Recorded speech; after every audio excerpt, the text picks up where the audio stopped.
get a tool free. Give the gift of more doing this holiday with the Home Depot. How doers get more done. Valid at participating stores and online. One per transaction. Discount taken at checkout. Full eligible tool list in store and online. Valid October 23rd, 2023 through January 28th, 2024. Live from the Harman Solar Studios in Scottsdale. Here we go. This is KQFN Tempe. Also transmitting at K25CD Phoenix at 99.3 FM and K240 U Fountain Hills at 95.9 FM. All right, people, settle down. Because it's time. Time for what? Showtime. When does it start? Right now. 3, 2, 1. Let's get on with the show. Let's do it.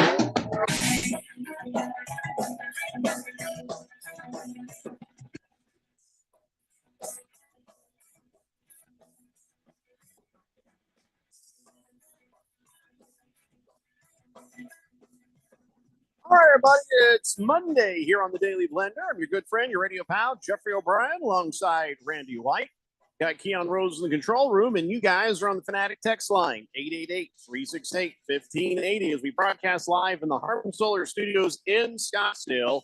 And all right, once again, it's a Monday, which means we've got a couple of hours to get it all sorted. That's right, 2.5 hours to talk about every single NFL game that happened over the weekend, as well as whatever else happened over the weekend. And a lot did happen. There was quite a few things that did happen. Some good, some bad, some expected, some unexpected. But I'll tell you what, I don't want to talk about ASU. Okay, we're not going to talk about ASU. There's nothing to talk about when it comes to ASU. Can we all agree that that's not necessary? What do you mean? They're coming fresh off of a bye week. I can't imagine why. Keon tried to warn us. I mean, they just I wasn't aware that ASU played this weekend. Didn't they play this weekend?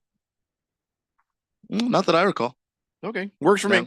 888-368-1580. Captain Brahman says Blissful Hayes had a chance yesterday, but came up a little short against the KO Texans. Oh, Kotex. Yeah, okay. Okay, Blissful Hayes. 888-368-1580. So, all right, here we are. Many things that need to be talked about. Maybe we don't want to talk about them. But let's talk about the good things. How about the Suns, right? 140 to 137 over the Utah Jazz last night. Double overtime to get you there. I don't care if it was an in-tournament game or not. I don't know if it was or not. I just don't care. I just don't. I know that there's more in-tournament nonsense coming. That's fine. I think Trailblazers are coming tomorrow night for a stupid in-season tournament game. I don't care. Here's the thing. Just whatever game's happening, let's just win it. Yeah, that's what I say. Let's just win the damn games. If we win, great. If we don't win, fine. But let's just keep pretending like this in-season crap doesn't exist. The players, do you think they're doing the same thing, or do you think they care about this?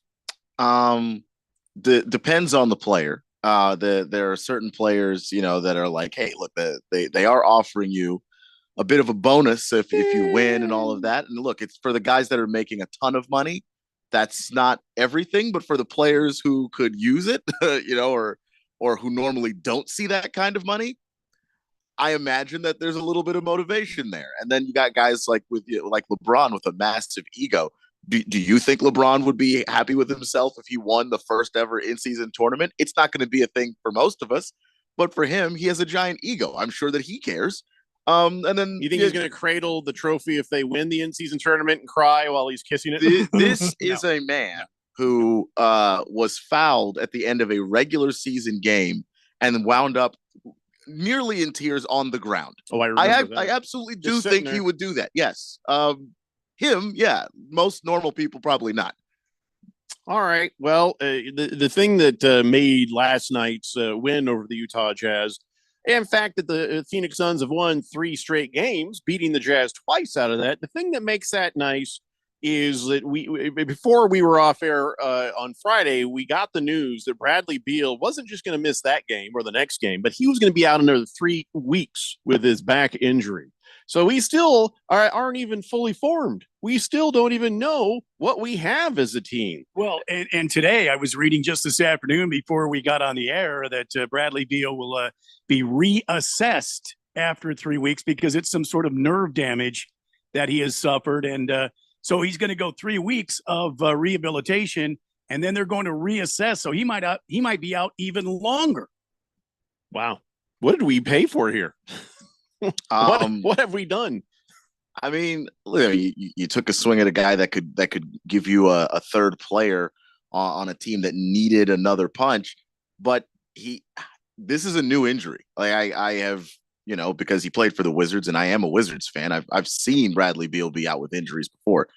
This one's new, so I don't know what this means here. I mean, he didn't have back problems before he got here, so that could have been in anything in a fall in practice. You land on that tailbone, and that usually is how that starts for a lot of people who play basketball and have that particular struggle. So here's what we thought we were paying for. Beal averages 17.3 points a game, 5.3 rebounds, 3.7 assists. You know what? But he and I right now are averaging the exact same stats, 0, because I'm not playing either. So him and I should get his money. You'll pay me. I'll give you the exact same results as Bradley Beal. Well, that's what I say. I don't think they're going to do that, Jeffrey. Yeah, I mean, I'm willing to be traded. He is on the roster, and he was preparing to play this season. And it's not like he's going to be, at least as far as we know now, gone for the year. Like I think that there is a good chance that even if they reassess him in 3 weeks and decide, what, we're going to let this thing go, the goal is to have Bradley Beal back for the playoffs. Like that's what you paid for. You paid for a championship run. That's the kind of team you put together. So if Bradley Beal is going to be injured and dealing with a nagging injury, this is the time of year you want him to have to deal with that, I guess, and get that thing done and hopefully be healthy, by the time you get to the All-Star break, because there's still enough time at that point that you can figure some things out. Forgive me if I'm a little impatient to see what we are paying for here, to see what we're hoping for here. It's like, oh, yeah, we got to get him back for the playoffs. Okay. What happens then? We have no idea. We no idea what sort of team this is. Yeah, but I don't know what you can do about that. He has nerve damage in his back. That's it. I don't know. He needs to get on the phone with Deshaun Watson and find somebody who's really good at masseusing. You know what I'm saying? Well, maybe Deshaun Watson's probably not the person to call, because I don't think he really cared about the back, if you know what I mean. I think he knows all different versions of masseusing. So he could really be a valuable asset. I'm just saying, Deshaun Watson was not interested in what the masseuse was doing on the back of him. Some point there had to be some of that. Yeah, but I just don't think he cared. His advice is not going to give you. It's very annoying. Very annoying. You know what else is annoying? I keep seeing is people getting fined for criticizing referees. Coach of the Grizzlies, he got fined $25,000 for ripping on the refs. Then the other day, Paul George got $35,000 for criticizing refs right after the Clippers lost. I think they were like a huge losing streak there. Might be they still are. I haven't paid attention. But here's the thing. Can we just all agree that, okay, when somebody is that frustrated, they're going to criticize the refs and they're not going to care how much it costs. But I feel like there should be an addendum to the rule, and this should be across all sports. Criticize the refs. You get fined if you can't prove you're right. If there is video proof that they got the calls wrong, you shouldn't be fined for criticizing them. If you're right and they missed that holding, that pass interference, that this call, they got that thing wrong or this thing, and that wasn't traveling, that wasn't a personal foul, yada, yada, yada. Whatever sport, whatever it is, if they get it wrong, you should be allowed to say whatever you want about them in the post game, and that's it. So if they see that and they're like, check it. Go ahead, check it. See if Paul George was wrong. See if Taylor Jenkins was wrong. And if they're not wrong, in fact, it should also be like a kind of like these things in Scrabble where you challenge, and if you're wrong, you lose points. Well, how about this? If you can fine him $35,000 if he's wrong, but if he turns out he's right, you got to pay him $35,000. It's like a challenge. I like that. They could just go back and review the video. It won't cost them anything. Yeah. I'm just saying, I'm tired of bad officiating. And when these guys finally say something justifiably, they're getting fined a bunch of money. That ain't right. That is not right. We talk a lot about the players, the CBA, the players contract, and and in all the NFL and the NBA and the MLB. Well, you know what nobody wants to talk about is the CBA they have between the officiating unions and these major sports leagues. And part of that CBA is that they're not going to take public criticism, or that could be an offense where they would go on strike and say, well, okay, all right, then, well, let's just see how you do with some scab referees and what we could do here. See, that's the problem, is these guys have unionized and they have these CBAs just like the players do. And you got to walk on eggshells around them. And that's why it's such a big deal for these. I think if an official blows a call, he should be open to criticism, just like you guys believe. But it's not ever going to happen, because they have a union and they have a representatives and they have a CBA intact that says, nope, that's a finable offense. You don't allow that. You know what we do then? You know what you do? Say, fine, you're fired, and let the players call their own fouls.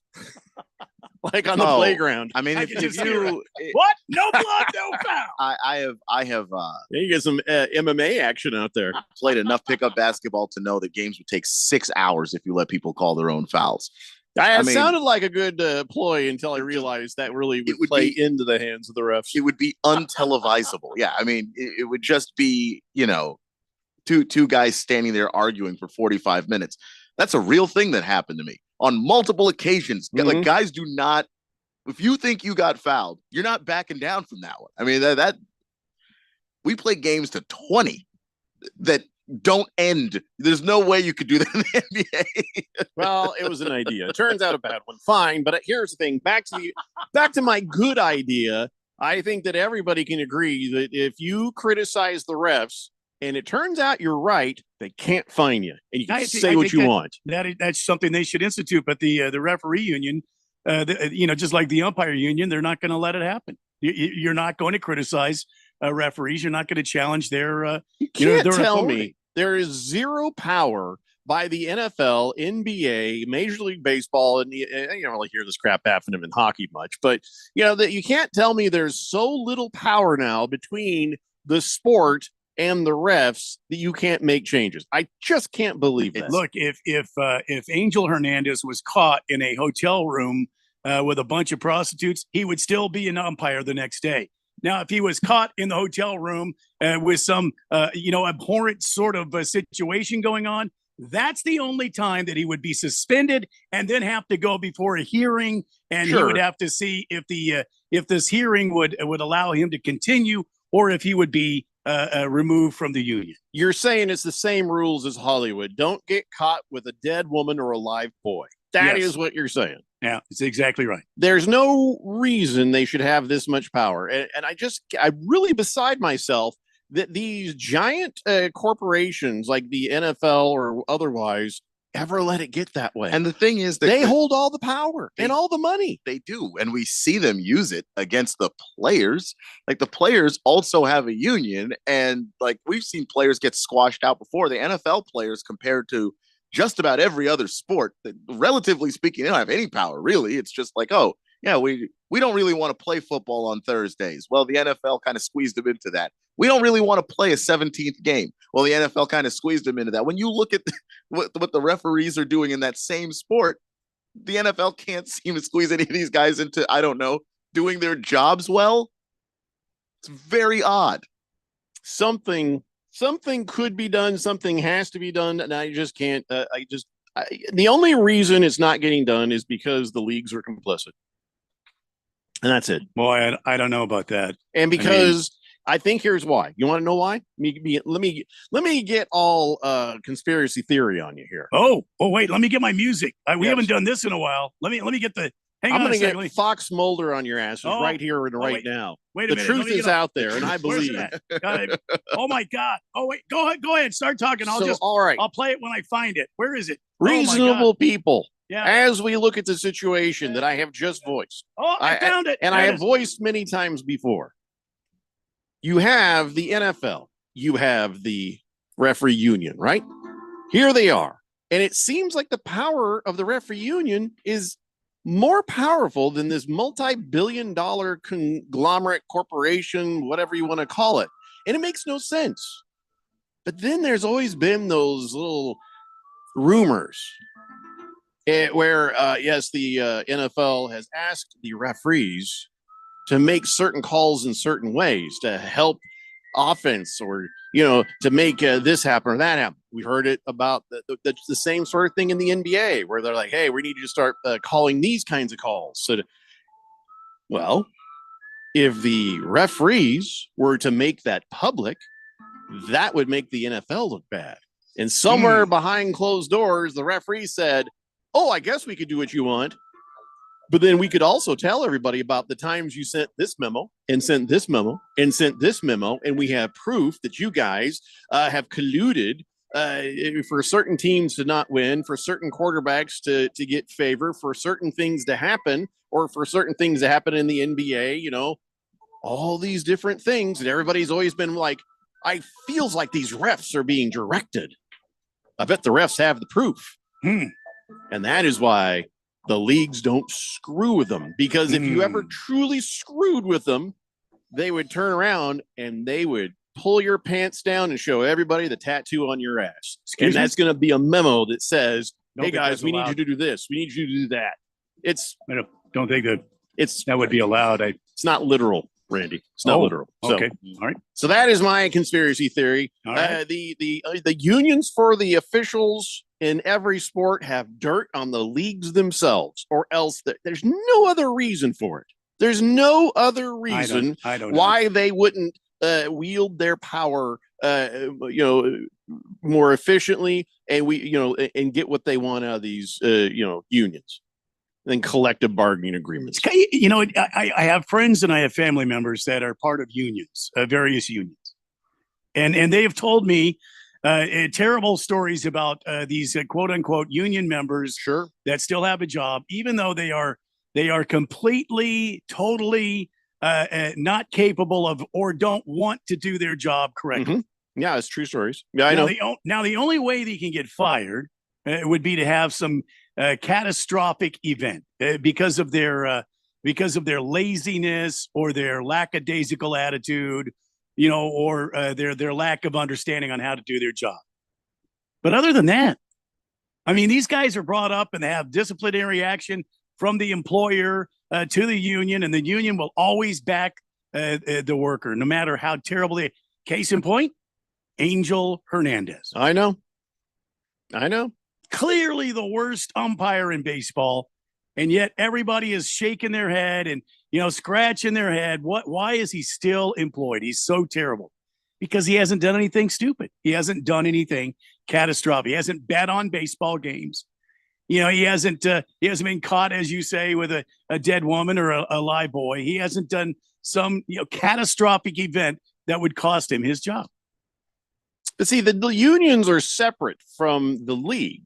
So whatever happens to that union, who gives a crap? That's up to them. But what's up to the NFL is to be able to say, hey, that guy there, performance is this. You guys get this all straightened out, or else. They should be able to do that. And the only reason they wouldn't is because them sons of bitches got dirt. And and that's possible. I just think that the other scenario is when they have the lockout in whatever sport we're talking about here with the collective bargaining agreement.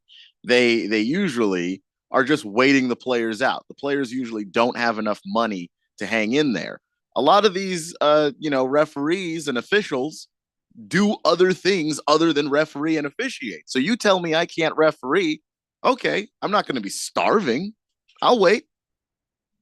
They ain't got no leverage. God, I miss Ronald Reagan. He'd fire every one of them. I mean, there's a lot of reasons not to miss Ronald Reagan, but that was one of them I loved. Well, you're fired, sons of bitches, and let's get some new air traffic controllers. Everybody's like, wait, what? Can he do that? I just did, bitches. And then they all came back to work. Just saying.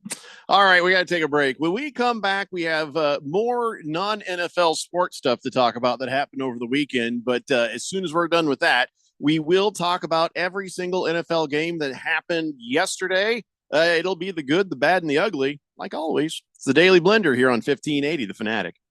This is Brent Musburger's Action Update on 1580 and 99.3 The Fanatic. The best way to start betting smarter is to sign up for a free VSIN subscription at vsin.com/subscribe. That's vsin.com/subscribe.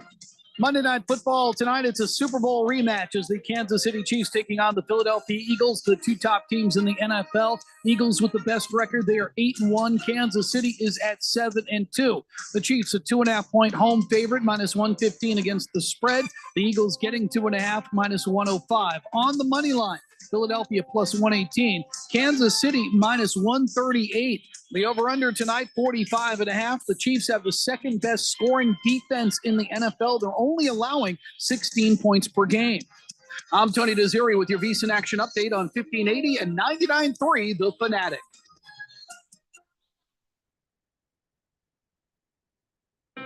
If you're like most people, you've had your fair share of financial questions. Questions like, can I afford my son's travel hockey team? What if my daughter doesn't get that soccer scholarship? Will I be able to enjoy golf in retirement? At Empower, we know these questions can be stressful. We're here to help answer your what ifs and empower what's next. Join 18 million Americans and take control of your financial future. Start today at empower.com. Sponsored by Empower Personal Wealth. This holiday, the Home Depot is helping you get gifts that keep on giving by making sure they keep on going. Right now, when you buy a select battery kit from Ryobi, Milwaukee, Rigid, DeWalt, or Makita, you get an eligible tool for free. Just pick a brand, pick a battery kit, and get a tool free. Give the gift of more doing this holiday with the Home Depot. How doers get more done. Valid at participating stores and online. One per transaction. Discount taken at checkout. Full eligible tool list in store and online. Valid October 23rd, 2023 through January 28th, 2024.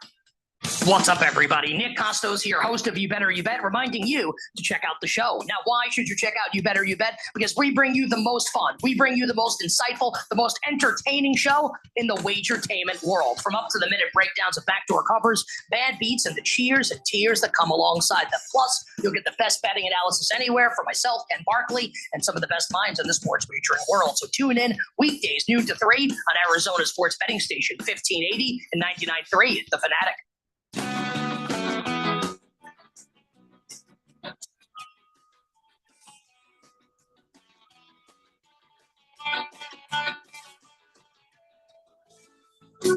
It's the Daily Blender here on 1580 The Fanatic, and let me tell you what's going on this week.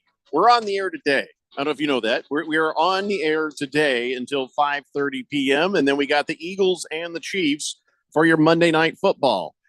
Thursday, full day of turkey and football. Everything you see on TV, you'll hear here on 1580 The Fanatic. You got the Packers and the Lions first thing in the morning at 10 a.m. Then you got the Commanders and the Cowboys at 2 p.m.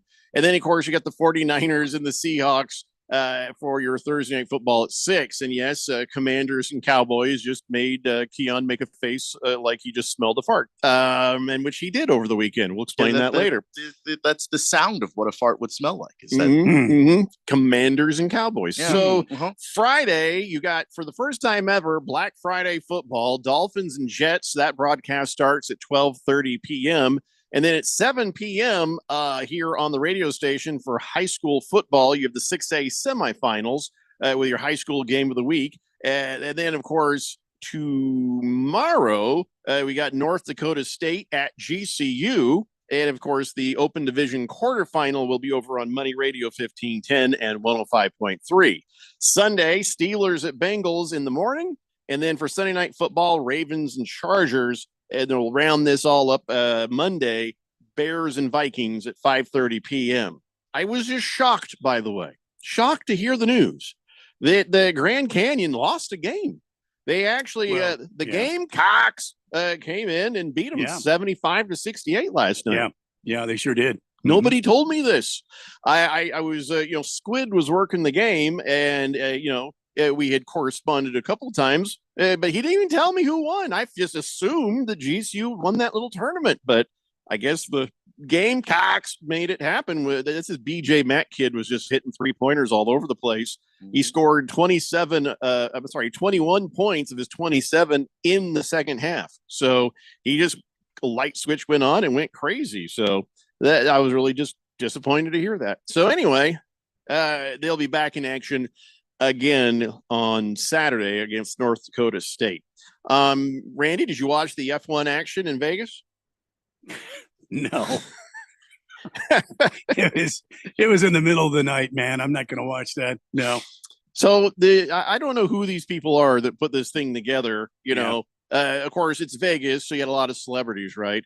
And so they're like, hey, you know what we need a celebrity to do, you know, how they do in the NFL. Somebody comes out and they have like a little poem or there's some sort of monologue they write.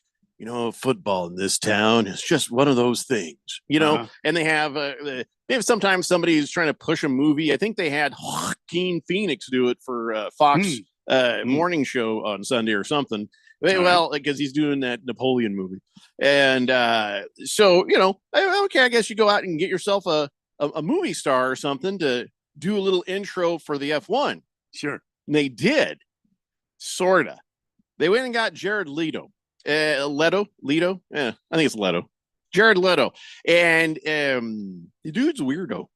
The guy's kind of right now he's been rocking the you know, skinny Jesus look, you know, like the anorexic Jesus. That's what he looks like. And so he gets on there and he's sitting there just on a couch, like it's some woman's living room. And it's basically just starts up and he's just starts reciting the lyrics to Viva Las Vegas awkwardly. All right. And then almost serial killerish, you know, he just sitting there like, Viva Las Vegas. Viva Las Vegas. You're like, what did you people pay for here? What was the idea here? He was doing it like some sort of beatnik poem. Like he just needed a beret and a cigarette. It just, very just serial killer vibes all over the place. If you saw, I guess you didn't see it. So the last movie I saw him in, he was literally a serial killer. So that explains it. He's still in character. He just he couldn't quite get out. And I just thought, wow, that's a awkward, weird way to start this thing after what happened on Friday with the manhole covers popping up and taking out cars. Yeah. So, well, if you didn't watch, I know who won. Verstappen. Well, I could have told you that was going to happen. Was that the guy who's always the leader now? It was his 8th victory of the season. 8th. He's a great driver with the best team and the best car. He was also the driver that was the most outspoken on what a bunch of crap this Las Vegas F1 was. So, well, the guy behind him, Leclerc, he's like, I really like this. This was great. Yeah. I'm translating to another language, though. Pretty sure he said, I really like this. Yeah. This is great. So, all right. I thought you'd care, and I guess you didn't. So, neither do I. Sorry, he won Verstappen, not 8. I'm sorry. He's won 18 times this season. 18. Just the opposite of parity happens in F1. Yeah, I understand now why you don't watch. You already know who wins. Guess what? Guess who's going to win the next Grand Prix? Verstappen. Max Verstappen. Oh, is there another Verstappen? Because I just said Verstappen. Yeah. I didn't know I had to say the first name. Is this like a Jeopardy thing where I have to say the first name? No. He won by 2 seconds. That seems like a lot. It's actually not. It's a very close race. Usually he wins by 20 or more seconds. Oh, okay. So I guess it was close because Leclerc was 2 seconds behind him. Perez was 2.24 behind Verstappen. And then after that, it goes 18 and 20 seconds. So it was a pretty close 3 right there. Yeah. The problem is it was a new race. Like I said last week, a lot of bugs needed to be worked out. There were a lot of details that weren't covered. Hence the manhole cover that came up and ruined not 1 but 3 different cars, is what I understand. And Max Verstappen just was not very glowing about this experience in Las Vegas. I guess the bright lights and that sort of thing don't really get to him. He's just sort of a whatever kind of guy. Is he a dandy? He's just a kind of a flat line kind of guy. He just doesn't have any real emotion. I mean, when he wins, that's a big emotion for him. When he loses, it's kind of like, oh well. Is he German? Race. I don't believe he's German. What's Verstappen? I don't know what that Verstappen, is. Sounds German, huh? Yeah. But he's the. Is he from Holland? Is he Dutch? Well, here's how you tell. Dutch. Does he have wooden shoes? Well, no. He's Belgian and Dutch, according to the Belgian and to the Dutch. Goog. There you go. So the only thing he knows is chocolate, I guess. And Fubar Windows. 1000 says F1 action in the middle of the night. Honey Ranch must have been busy. Perhaps. Glendale Runner says, my friend thought he smelt a fart driving back from Tucson yesterday. I'm like, nope, that's just the smell of Tucson right there, I-10 and Thorndale. Yep. Not just I-10 and Thorndale, the whole stretch. Just one giant flatulence right there. Moist One says, Leto shuffle boss Skaggs. Stockton Slap says, Randy, if you really want Angel Hernandez gone, tell Major League Baseball that he touched your baloney pony without your consent. And there you go. That seems to usually do the job of somebody getting fired. You don't even need evidence. Well, what you need is just to, get some woman to say he choked and beat the hell out of her. That's what we need. I don't know. I could run into him like, the pickpocketers do. And then as soon as he touches me, no, Randy, I could did you just touch me? Randy, untouchable zone. I'm afraid you're going to have consensual sex with him. That's the only way. Have consensual sex with him and then accuse him of a great many things. I don't fly that way. Somebody's going to have to Moist One. We'll send Moist One. Blissful Hayes says the refs bet a lot of money on these games. They have full control over who wins these games. It's also a good point. But see, the NFL would have the power to do whatever they need to do to change things unless them bastards didn't have dirt on them. Mr. Pringle says Justin Fields is becoming the all-time great loser in the NFL. Bears should trade him for Giants, DeVito. We'll talk about that here in a minute. Navy Brad says, okay, we'll wait. That's just to me. That's just because really, they ran it up on you. Yeah, he's still bad. And who did Tommy DeVito play yesterday? Us. Yeah, I'm just saying the Tommy DeVito thing is like trading for DeVito is not going to help you. The only thing he has in common with Justin Fields is his best game was against the Commanders. Yeah. No, we're with you. We understand, but you're going to have to take it. Navy Brad says, happy almost Turkey Day, everybody. Randy, question. What is special about F1 and is Indy racing coming to an end? Well, I mean, I haven't heard that it's coming to an end. I think Indy racing is sort of regrouping, and I think the Indianapolis 500 is still a very strong point for them. I think that some of the road courses that they race are very good for them, but they've been losing as of late. As far as F1, what's so special about it? It's been going on for years, and it used to be the spectacle in racing. I mean, all over Europe. I mean, now all the heroes in Europe were F1 drivers, these courageous, swashbuckling guys, that would drive these cars. And now it's just turned into who has the best engineers and the deepest pockets. Those are generally the teams that win F1 races. It is sort of it's sort of an event. It's not so much a race anymore. It's an event. Yeah. I hope that explains it. No, I agree 100%. Kyle G says, hey, listen, Suns fans, you traded one injury-prone aging point guard for another injury-prone aging point guard who's not as good. How can you be surprised that Beal is hurt? This should have been expected, like Durant having knee problems and Booker tweaking his hamstring again. They are not even remotely the same thing. Chris Paul is 1,000 years old. Yeah, he's 1,000. I thought he was only 38. No, you have to look at it in basketball years. Yeah, in basketball years, you might as well be Methuselah once you turn you're 37. Saying that in basketball years, it's like as if he's like 600 years per every year of his life, right? No. Yeah, I mean, to say that 1,000 years old. To say that Bradley, you traded Chris Paul, who was an aging, injury-prone superstar, for an injury-prone guy, but Bradley Beal is 30. That they're not the same. They're not the same. So he's not 1,000. No. Bradley Beal is 600 years old. Yeah, he's getting halfway there. Okay, I see. He'll hit the millennium mark pretty soon, but he's not there yet. Baker's Cocky Hen says Kevin Durant looks healthy again. He may not quite have the same speed he had, but he's healthy enough to be the difference maker. Still need a real rebounder in there. They need like a Rodman type, he says. Average Joe says, you don't know, who didn't play this weekend? The Commanders. Yes, we're going to get to that. Don't worry. Moist One says, angel in the streets, devil in the sheets. All right. Oh boy.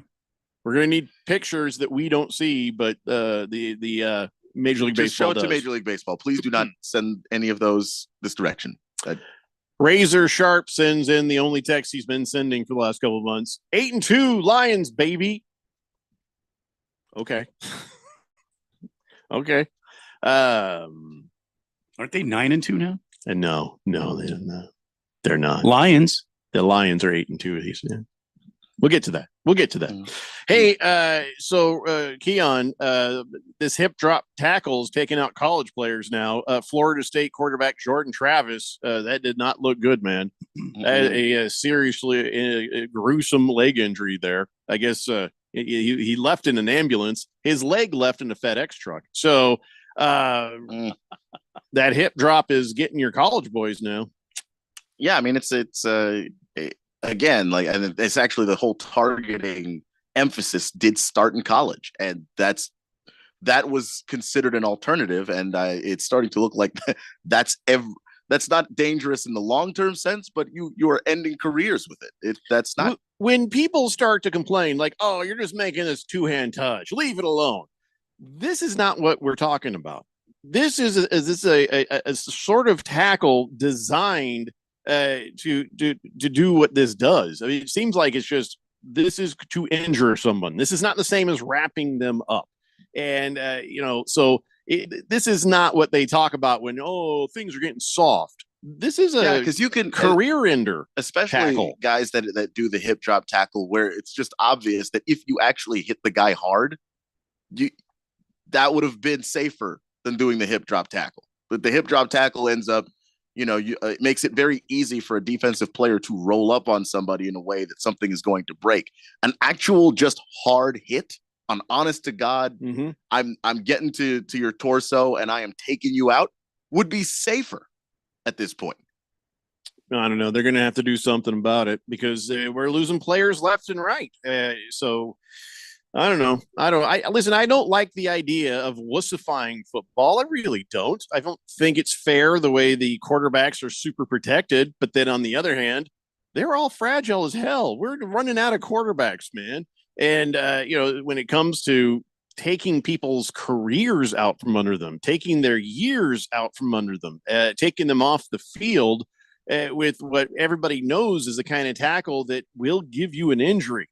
I mean, most of the time that guy is getting hurt, so I don't know. I don't want to wussify this thing, but I think there's certain things we need to do to keep people from getting hurt. It just kind of ruins the game for everybody. I'd like a nice hard hit, just like anybody else, but that little technique, come on. I don't think we need that. I don't think it's necessary. We had a lot of football for years and years and years before it.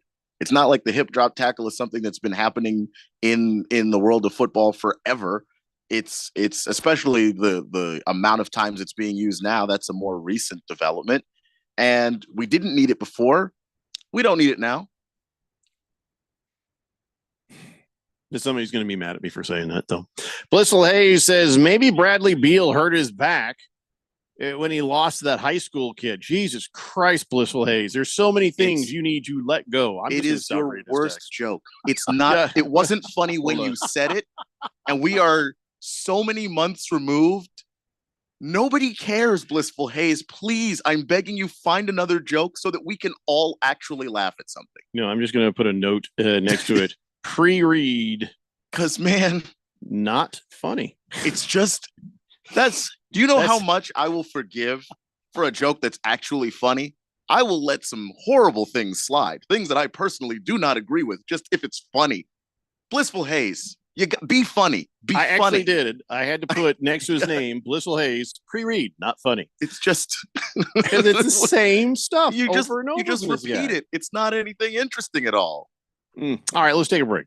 When we come back, we got a couple more random things that we're going to talk about. And after that, we got ourselves an hour and a half talking nothing but NFL football. It's the Daily Blender here on 1580, The Fanatic. Rich Eisen here from Monday Night Football on Westwood One. A great matchup with two division leaders, both coming off their bye weeks. From Kansas City, it's the 7-2 Chiefs hosting the 8-1 Philadelphia Eagles. Kevin Harlan and Hall of Famer Kurt Warner will have the call from a rocking Arrowhead Stadium on air and on the free live stream sponsored by AutoZone on Monday Night Football. Right here on 1580, The Fanatic. Score early this NFL season with FanDuel, America's #1 sports book. Right now, new customers get $150 in bonus bets with any winning $5 moneyline bet. That's $150 if your team wins. If you've been thinking about joining FanDuel, there's no better time to get in on the action. The app is so easy to use. There's a wide range of betting options, spreads, player props, over-unders, and more. I like putting a spread bet together with the over for my parlays, and anytime player touchdown always has me on the edge of my seat. So if you're ready to do the same, visit FanDuel.com/win and kick off the NFL season. That's FanDuel.com/win. FanDuel, official partner of the NFL. 21 plus a president in Arizona. First online real money wager, only $5 pregame money line wager required. First online real money wager, only $10 first deposit required. Bonus issued is non-withdrawable bonus bets that expire 7 days after receipt. See terms at sportsbook.fanduel.com. Gambling problem? Call 1-800-NEXT-STEP or text NEXT STEP to 53342.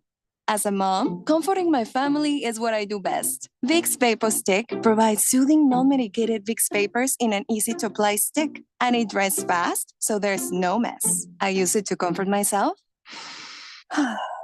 and my family. Thanks, Mom. Vicks Vapo Stick, soothing comfort for the whole family. And when you need more comfort for yourself, try Vicks Vapo Shower for steamy Vicks vapors. Use as directed. Vapo Stick for use ages 4 and up. Vapo Shower use for adults only. Jeffrey O'Brien here, and congratulations. You just made it through the hottest summer in Arizona history. No lie. The only proof you need is in that electric bill. If you don't have solar, I wonder how bad it's going to get next year.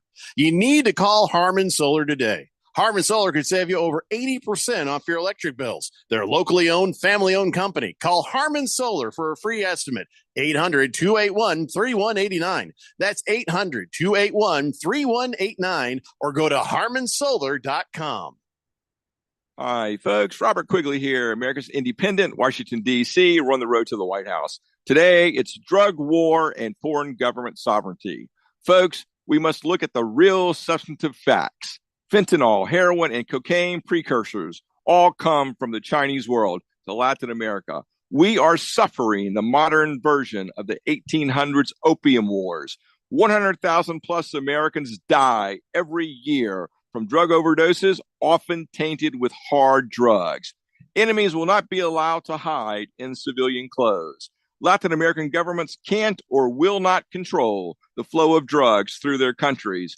Every drug combatant will be hunted down and eliminated no matter where they hide. Under the Quigley administration, war is war. Go to robertquigleyforpresident.com, donate what you can, and together we will make America work for everybody. There's so much to be thankful for. Family, friends, food, and NFL football all week long. DraftKings Sportsbook is keeping your Thanksgiving week full of action. New customers can bet just $5 on the NFL action to score $150 instantly in bonus bets. Arizona listeners, DraftKings Sportsbook at TPC Scottsdale is now open. Head over to the new location today to experience betting at a whole new level. Download the DraftKings Sportsbook app now and use code BET1580. New customers can bet $5 on the NFL Thanksgiving action to score $150 instantly in bonus bets. Only on DraftKings Sportsbook, an official sports betting partner of the NFL, with code BET1580. The crown is yours. Gambling problem? Call 1-800-NEXT-STEP. Must be 21 or older. Physically present in Arizona. Eligibility and deposit restrictions apply. Bonus bets expire 168 hours after issuance. Terms at sportsbook.draftkings.com/football terms. Download our free sports app and stay up with all the latest sports news, scores, highlights, and more. Or stream us live anywhere at 1580thefanatic.com. 1580 and 99.3 The Fanatic, Arizona's home for sports.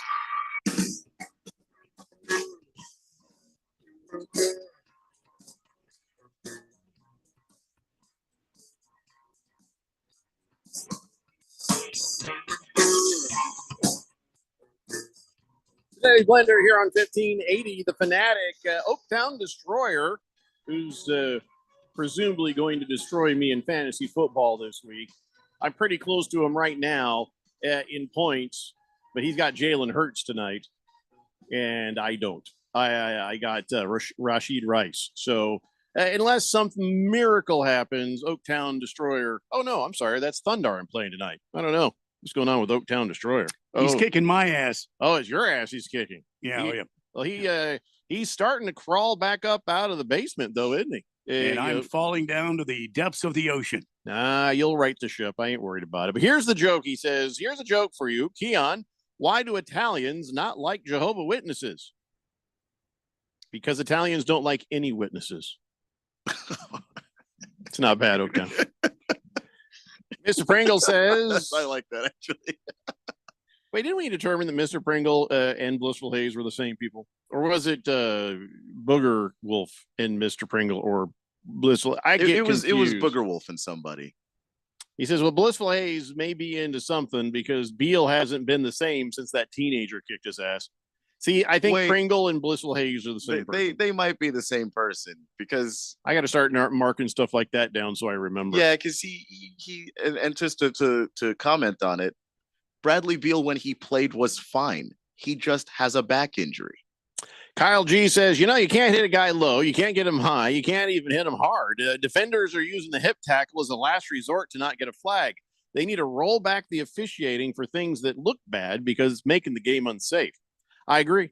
But you can't hit people low. You can't hit quarterbacks low. Yeah. So I've seen people go at Saquon Barkley's knees. That's it's just that the hip drop is specifically you get a player that goes low like a running back, and if you try to tackle them head on, even if you keep your head up, that incidental helmet contact might be called. So you get them around the waist and just try and pull them down, the best you can. The problem, of course, is that if you do that from a certain angle, you'll just roll up on their ankles and break them. I don't think we're going to hear from Ralph this week. I have a feeling. After what happened with the Seahawks, what happened with USC, I just have a feeling he's not going to be in the mood. It's just that, Ralph should come on by because he's a good company. Just losing to divisional rivals that you shouldn't lose to.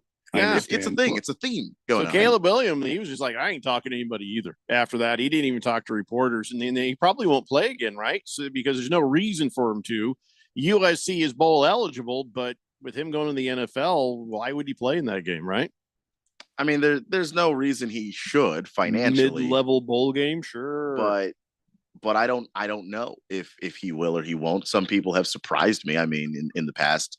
With the decision on whether or not to play, because it just depends on what you view this as. If this is just your warm up to get to the National Football League, then yeah, don't play. Don't endanger the money there. But if the actual experience of playing in college with your friends and with those guys on your team, if that's what matters more, then he'll play. I don't see how Ralph could be in a bad mood. I mean, both of his teams were playing each other, and one of them won. So no, you're right. You're right. I mean, how bad could it really be? Bad thing. Surely he can't be grumpy about that. Yeah. And they beat the Lakers beat the Houston Rockets by a point.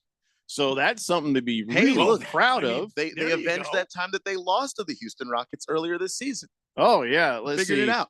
The Lakers, they've won 2 in a row. I mean, they lost to the Kings last week, but still, they're on a streak. I mean, I think we'd be great if Ralph was ever suicidal. We might not be the people to talk to. We might not be the people to talk to. Well, we would not be the Ralph suicide hotline. As long as we didn't talk about sports, we might be okay. Yeah. Man, we couldn't help it though. I mean, we were like, wait, he's suicidal. We better get this in while we can. I mean. I don't think his wife would be good to call either if he was suicidal. So no, Pippi wouldn't give him any help, would she? She'd be like, nut up, click. I mean, what? She's like, give him a tug. All right. So Caleb Williams probably not going in the first pick as the first pick now, or do you think that? Yeah, he would probably still be the first pick. Yeah. Do you think he did this on purpose, try to fall down the draft order?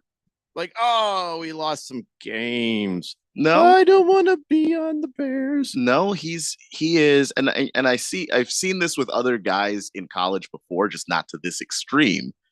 he is a person who over the course of his life hasn't lost many football games. It may be none. He's depending lost on 5 this year. Yeah, and he doesn't know how to deal with it. He's just never done it, and so it's new to him. I remember, when Trevor Lawrence and Clemson lost to Justin Fields in Ohio State in the college football semifinals a few years back.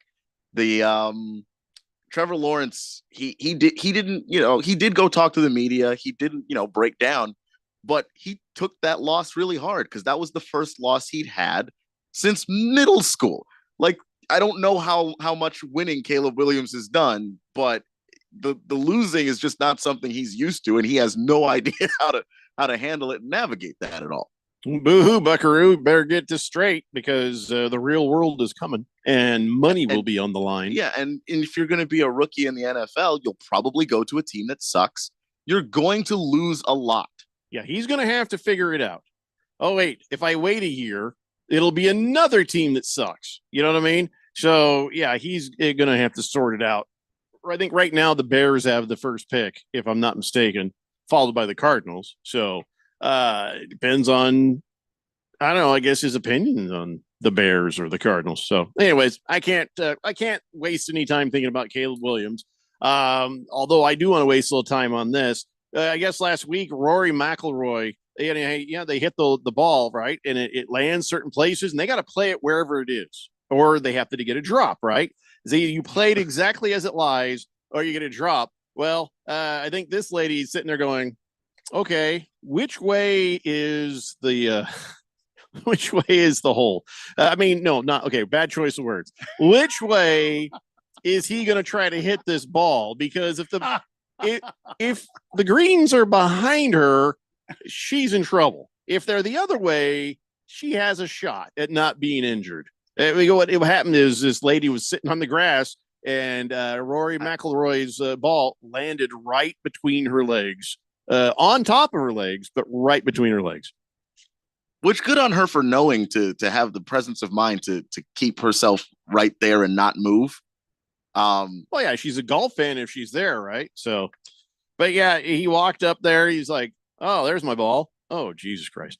And he was like, "Well, I guess we're gonna do this." And she actually was like, her eyes got big, and he's like, no, don't worry, I'm taking the drop. So, but he did stand over her with the club, like, hold on. Like he was ready to go. Hold real still now. All she's thinking is, I'm going to make some money off this.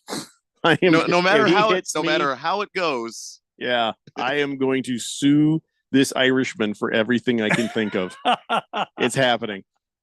So then Rory McIlroy, his luck is not great. I guess the roof collapsed at this arena for Tiger Woods and Rory McIlroy's new indoor golf league in Florida. And I guess it was an inflatable thing. So I guess it just shows you that Tiger Woods and Rory McIlroy can't keep it up. Oh. I mean, Tiger Woods was injured. He has an excuse. I don't know why Rory McIlroy can't keep it up, but I don't know. That's all. Wait, was the building like the old Minnesota Vikings stadium? Yes. Okay. Yes. Yeah. It just deflated. They said it didn't hurt nothing, so it was all right. Here's a guy who can keep it up, and it's always up, and he never puts it away. Phil Rivers and his wife Tiffany have just had baby number 10. Just one more, and you got a football team right there. Phil, stop. You've made your wife's vagina a clown car. Stop it. Stop it. Get off of her. I want to drive out to Phil Rivers' house with a bullhorn and yell, get off of her. Just give it a rest. I did. Stop it. I did see the post on Twitter, and I did have my initial reaction be, man, give her a break. I think she's earned it, man. How do we know it's him and not her? No more babies, all right? Because your kids are just begging you to stop. Gunnar and Peter and Hallie and Caroline and Grace and Sarah and Rebecca and Claire and Anna and Andrew. They'd all kind of like to have some sort of an inheritance, you horny bastard. He's going to yell that from the car. Dear God. I'll bail you out. And you said, how do we know it's not the wife? Have you seen Phil Rivers? All those kids look like him. No, Well, but I mean, I didn't that's a say good she was thing. cheating. I'm just saying, if you've seen Phil Rivers, you know it ain't the wife that's horny. Okay? I ain't blaming her for this. Mm-hmm. I mean, here's, I think, the sentence that she utters the most. All right, turn off the lights. Just if I have to. Yeah. Okay. All right. Okay. Here we go again. All right. Oh my God. They've been together since 2001 and her legs haven't been together since. My God. Stop it. They have a kid. It's too many. And I mean this almost literally because it's 2023 now. Almost every other year. Yeah. Every other year since they've been married. What do you do?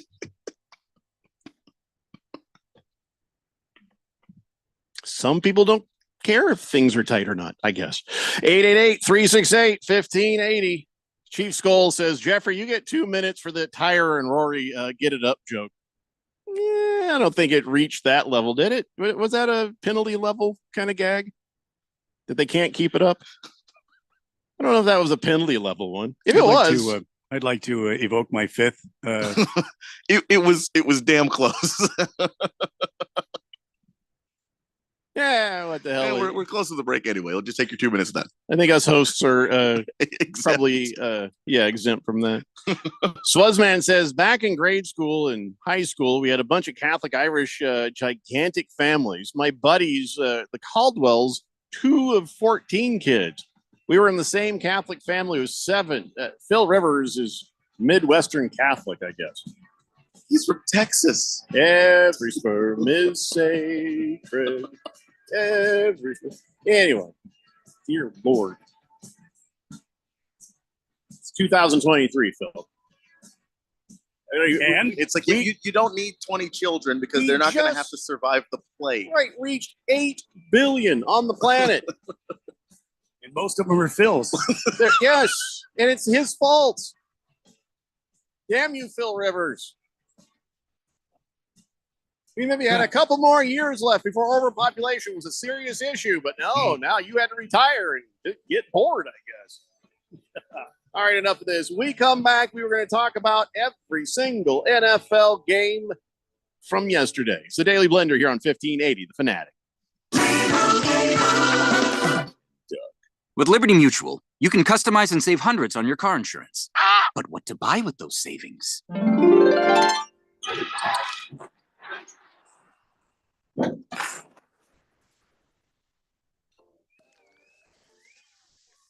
Yep, I bought a sound effects machine. Only pay for what you need at libertymutual.com. Savings may vary. Underwritten by Liberty Mutual Insurance Company and affiliates. Excludes Massachusetts. Liberty, liberty, liberty, liberty. Can I open it now? I think you've waited long enough. Yeah, go for it, kiddo. I already have this baseball cap. Not this one. Look a little closer, sweetheart. It's signed? Yeah, buddy. I can't believe it. Do you still have that card all these years later? Do you have trading cards that's been sitting in a box for decades? Scottsdale Cards is who you want to call first. The Valley's card, comic book, and collectibles expert since 1989. Scottsdale Cards is your source to sell your trading cards and other collectibles, including those comic books you've been doing nothing with. We are always interested in buying your vintage sports cards and comic books, certified autographs, memorabilia, and collectibles. So what collectibles do you have stored away? They could be worth thousands. Call or text 480-419-2990. That's 480-419-2990. Or go to scottsdalecards.com. That's scottsdalecards.com. Or search Scottsdale Cards on your mobile phone today. When it comes to covering the high school sports scene in Arizona, AZ Preps 365 has all the answers. Every Saturday morning from 8 until 10, they break down games, interview the newsmakers, talk with coaches from around the state, and stay up to date with what's happening with prep athletes and breaking news from the Arizona prep scene. It's AZ Preps 365, 8 till 10 Saturday mornings on 1580 and 99.3 The Fanatic, and always on at 1580thefanatic.com. At Ulta Beauty's Black Friday sale, I get up to 50% off all week long on over 275 can't-miss deals. Starting November 19th, shop 40% off stunning Morphe eyeshadow palettes and 50% off select Tula skincare products. Plus, starting Tuesday, shop $12 mascaras from brands like Tarte, Benefit, and Fenty, and $12 lippies from brands like Lancome and Kylie Cosmetics. Hurry in store or place your online pickup order today. Ulta Beauty, the possibilities are beautiful. Hey, Jeffrey O'Brien here. And listen, a lot of us play fantasy football this time of year, and it's fun. But what you should be playing is fantasy electric bills. What's that? It's where you get with Harman Solar, and they save you over 80% off your electric bill every month. Then, each time you open up that bill, you're going to feel like you just won a championship. Call Harman Solar today. Get a free estimate. 800-281-3189. That's 800-281-3189, or go to harmansolar.com. KQFN Tempe. Also transmitting on K25CD Phoenix at 99.3 FM. and K240U Fountain Hills at 95.9 FM. People settle down. Because it's time for what? Showtime. When does it start? Right now. 3, 2, 1. Let's get on with the show. Let's do it.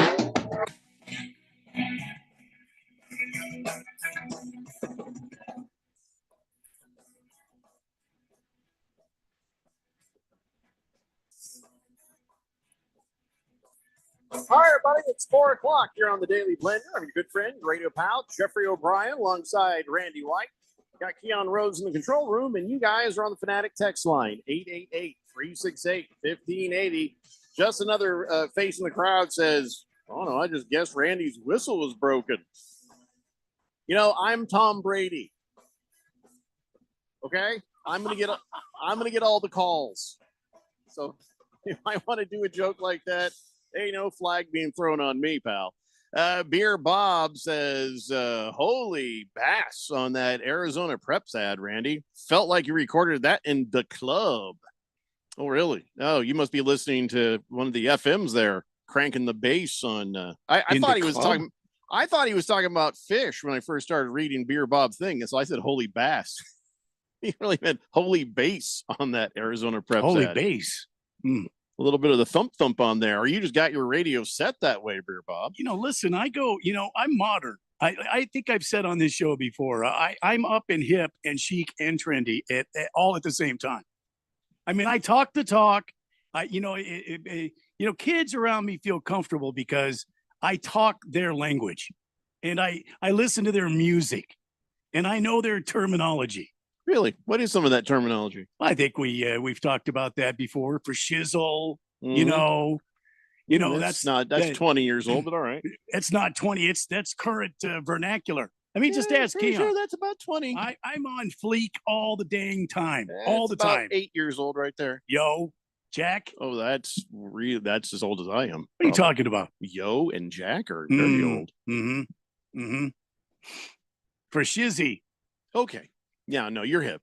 You're very hip, Randy. My brizzy. Anything that makes you see stop. that? You add Izzy Yeah. to, like, instead of like my bro, I call you Brizzy. I don't think that's is that what really? that is. I don't think And that's how that works. This is all modern too. When you do this to your heart like this, it can't beat The my Romans heart too hard used to do that. because I might fall over and die. But They no, used you to do that. you can do this and then Yeah. you throw the peace sign like that. Don't throw go the ahead, peace Keon. sign. You're going to Go get ahead. fined. Go ahead, Keon. Let them know. I'm on point. I plead the fifth. See, it's gonna be a lot of pleading the fifth today. I feel like you're just trying to avoid the inevitable conversation, Randy. I don't know what you're talking about. You're trying to avoid the inevitable conversation that the team that was the worst team in all of the NFL, just beat the Arizona Cardinals. No, they're 6-4, Houston Texans. They They're not were the worst team. used team in the NFL. They're 6-4. They had a rough start, but now things have really turned But around.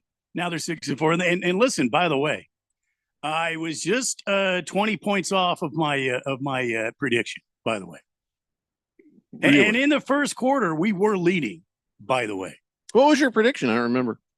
It's 67-1 was the final score. I was just a few points off. You were a lot of points off, Randy. No, you were a lot No. of points off. You know, and if Kyler Murray didn't throw that interception, the whole game would have gone the other way, and you would have seen an onslaught that the world is not ready for. That's why it didn't happen. Well, props to you guys for getting the interceptions on Stroud that other people had not gotten yet. But then again, not great. That helmet to helmet action that happened. Who was that? Jackson that hit him with the head? I can't remember who it was. You saw the slow motion of that, and it's like, oh, somebody's getting fined. Somebody's getting in trouble for that. But that's what happens when a good defense plays hard. So yeah, props to your defense. But I had to sit there and listen to my wife being very upset and angry. Well, listen, happy about the 3 interceptions, unhappy about the fact that the Arizona Cardinals couldn't figure out how to win a very winnable game. Look, it's only his second week back. Okay. And you're starting to see some players unveiled here that have not been used all season long. I talk about Greg Dortch. He had 6 receptions for 76 yards. How about that 48-yard bomb to Rondale Moore in the first? Can I just bring up a point? Your last 3 drives ended on downs. You went for it on 4th and you lost. These were in Houston territory, and I believe a couple of them were kickable distances.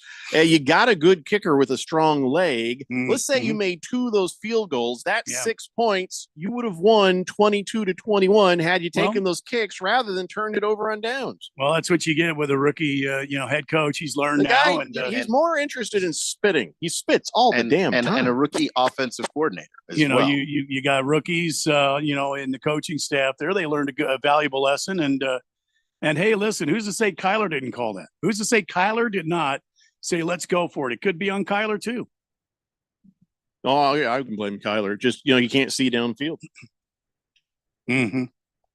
Because that's it on a running play. It's very necessary to see downfield. Yeah. I get that. Yeah. No, you can't see who's open. Yeah. He threw it to a running play. No, I'm not making a short joke. He threw it to a guy, Yeah. And he dropped it. And then you look over there, this guy was wide ass open. And it would have been a pretty easy shot if he could have seen it. I'm standing by that. He's too damn short. Okay. 888-368-1580. Just another face in the crowd says, in Randy's defense, you gents claim you got into radio because you don't have to do math. Yeah, we don't. Well, it was You're one right. reason. It wasn't the main reason. I didn't start No, it's counting. the only reason I got into Okay, radio. well, yeah. that was one factor. I don't know about you, Mr. College Man. I mean, I like words. I avoided math in college, too. I don't know why I'm here. I like words, but I like the dirty ones.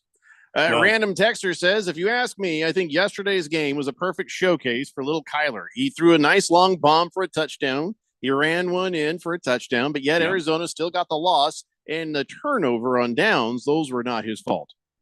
Well, I never said they were specifically his fault, but I'm going to say the turnovers on downs were a coaching decision where maybe instead of just going for all of it, you kick the damn thing. Get a few points where you can. Too many times they turned it over on downs. I understand. I want to give props to the Houston Texans. Played a hell of a game, and they held down the prolific offense of the Arizona Cardinals. I understand.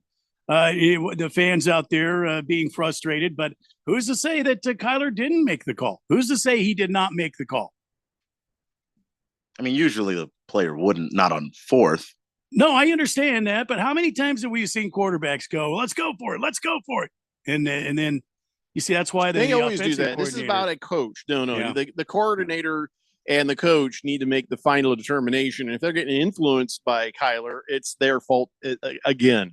Because every quarterback wants the ball. Every quarterback wants to go for it on 4th down. Very rarely would they say, oh, I don't want to do that. So this is about coaching. And if you want to give them a pass, you're like, oh, they're rookies. And I'm sorry, no. If you've been hired as a coach of a professional NFL football team, you better have your crap together when you get there. They'll figure it out. But they do. And that's the thing is you want people to have their crap figured out once they get hired as an NFL coach, but that's not reality. If you've never done the job before, when to be aggressive and when to lay off is a thing you learn through experience. This guy And- was a coordinator for how long? Watching how it went, listening to the headset when everything else was happening, and seeing it the same way, and Right. also making recommendations during those things. But by now, at this point, Gannon should know the hell he's doing. Well, it's not. Well, Gannon's going to make that call, but I'm guessing that was in the hands of Drew Petzing, the offensive coordinator. But either way, both of them are doing this job for the first time and understanding the flow of a game and understanding when to be aggressive and when not. Because if those plays work, we're not having this same conversation. So it's to me, it's like, okay, you have to learn the risk and reward of that. That comes with part of building a team if you choose to build with a young coach.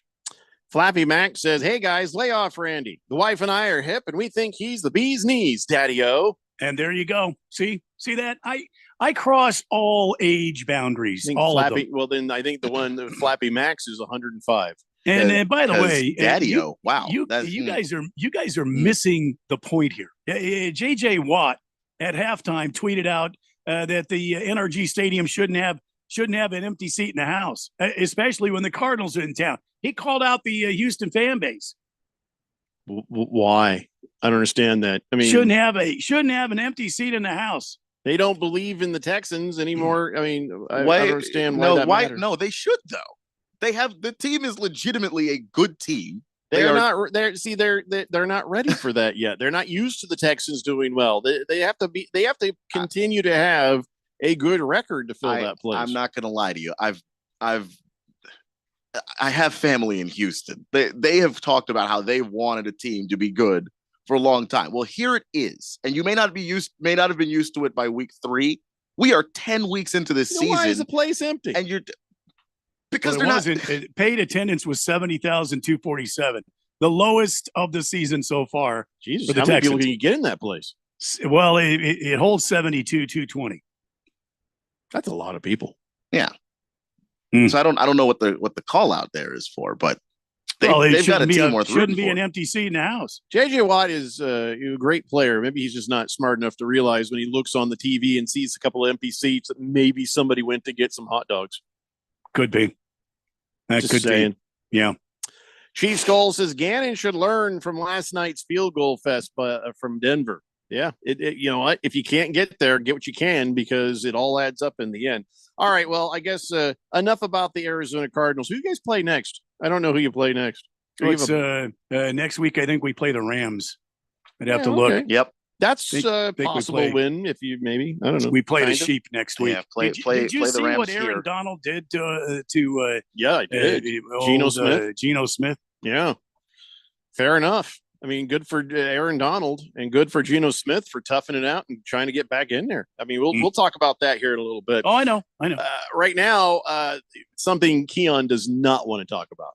He is not interested in this Keon. conversation. No, I'm sorry, I don't know. Keon. What are we talking about? 0% chance he wants to hear about little Danny DeVito throwing 3 touchdowns and the Giants beat the Command. Oh my God, 31-19. What in the hell, Keon? What? I mean, it's the Giants, the one team. You just for many reasons, the one team. What do you want me to tell you, man? It's tight end Logan Thomas usually has great hands. He couldn't catch the ball. Normally, there's better ball security on the ground with Brian Robinson. Couldn't hang on to the football.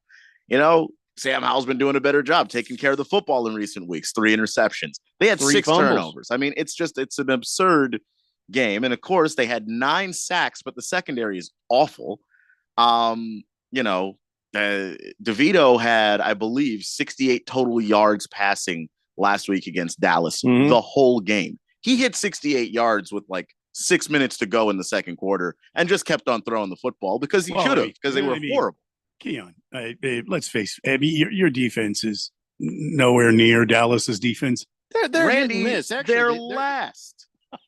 They're last. I was going to try to say nice things. I didn't say they were like Dallas's defense, but there's a difference between guy throws 68 yards the entire game and guy has matched his total with a whole half of the second quarter to go and then a whole second half of football afterwards. I wasn't asking them to be the Cowboys. I was asking them to be an NFL team and not, the Perry Pumas. But I'm just asking them to be adults on the field playing other adults. They just didn't show up. I think they were adults. Well, they didn't play like it. They played I like a didn't bunch of see fifth any, graders out there. I didn't see one school-age child out there.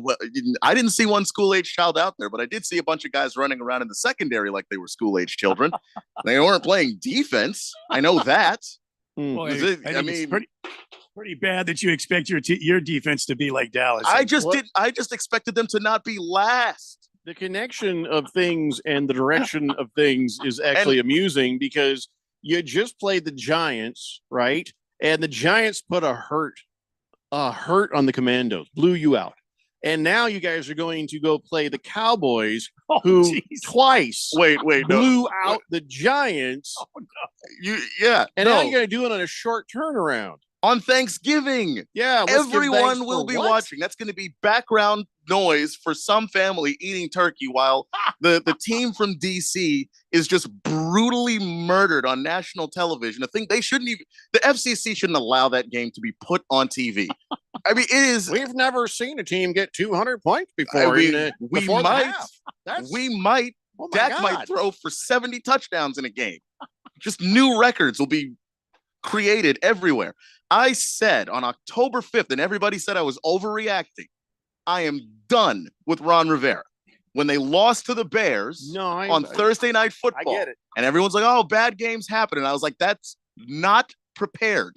They were not prepared. And every time they have a team that they think that they can beat, they never look prepared. They always look like they're stunned that the other guys can play football too. That is horrible culture. And the only reason why Ron Rivera has a job right now is because there's a game Thursday, and you just can't fire him because the turnaround's too short. I love it. Ron Rivera is in his post-game press conference. He's like, well, it's a low point for sure. And then he went off and is like, I'm going to go take a shower. And then later you hear, son of a bitch! No hot water! What the hell's going on? Yeah, because the water at FedEx Field, the hot water broke, and nobody could shower after the game. And so they had a choice to make. They had hot water that could have gone to concessions, or they could have diverted that to the locker rooms, and they chose obviously concessions. And the game was over. Divert the water to the locker room. But no, they had to choose before the game. They knew. They knew before that the water. So they're was handing out packages of wet wipes to all But- the players. But they couldn't. They couldn't. It was an either or decision they had to make before the game. They chose obviously the fans. But yeah, Giants players and Commanders players had to have cold showers because there was no hot water. Commanders game today sponsored by Dude Wipes. So whenever it is time to buy a new stadium, I hope they just level FedEx Field. I don't want to ever see that building again. just so many things, and it's never that they just lose. They're also just embarrassing in the process. Listen, this is the old regime going to be cleared out. You're going to have a brand new coach next year. You're probably going to have a whole lot of new players. It's going to be a whole new culture. Trust me, the guy who just walked in and bought the place, he's not going to live like this. No. And when he bought it, there was like a month of turnaround. He couldn't do anything to fix all the stuff that was already wrong. But man, Ron Rivera will be fired after the last day of the season. To just have a defensive coach, and every time a quarterback plays the Washington Commanders, you know that those are going to be the best stats of their life. I don't know what to do about that. Chief Scholes says, Jeffrey, I have a fantasy football request. Could you have Tough Call, if he's running our league, actually answer a trade request, or can you impeach him? Well, Tough Call is not running your league. I'm running all the leagues. He just runs the team there. And I've told you guys over and over again, if you have a trade that you're trying to make with somebody, send me an email. I'll take a look at it. And if both teams agree, I'll fast track that thing. I don't know which league you're talking about off the top of my head. So if you could tell me which league it is, I'll take a look. Now, if he's just ignoring your trade request because you've sent him one, that's his business. And I ignore dumb trade requests all the time in my own league. So, I'm not going to be upset about that. But if they have a trade that two teams have agreed on, let me know and I'll take a look at it. Donnie says, yeah, don't forget FedEx Field doesn't have hot water available for players to shower. What a franchise. Oh, Donnie, your team lost. Shut up. And also, didn't your franchise have a building implode in on itself? Yeah, the Hubert H. Hoover Dome. I mean, hold on. Don't you didn't? You and Donnie, we always wonder, is like, why is Donnie the lash out so harshly? Oh, a bitch ass franchise. This. Because he's a Minnesota sports fan, and there's so much misery that comes along with that. He just turns it around. It's just transference of his pain and his sadness. FedEx Field has been falling apart for like 10 years, and Dan Snyder didn't do anything about it. And Josh Harris bought the team, but he hasn't had the time to change anything. So, well, rest assured, by the last game of the season, FedEx Field will have hot water for the players. I'm sure they will. I'll tell you that, and we'll be lighter a few bum coaches too. Berg says, wellness check for Ralph. Seahawks banged up. Lakers. Well, they're the Lakers. And then, of course, Ralph got annihilated in fantasy football. Oh, and his USC Trojans too. Don't forget that. He says, by a team that everyone declared dead after week 5 and now suddenly has a serious push to the top. Berg does. Berg actually is. He's rebounding. And after this, he's not just in the playoffs. He'll be one of the top teams with like a 6-5 record. So good job, Berg. You did. I have the feeling we're going to hear from Berg a whole lot more now. Yeah, you will. I think you will. Scratch from you because says, I'm going to start Dak and bench the rest of my fantasy team. Thoughts? That'll probably win you the game this week.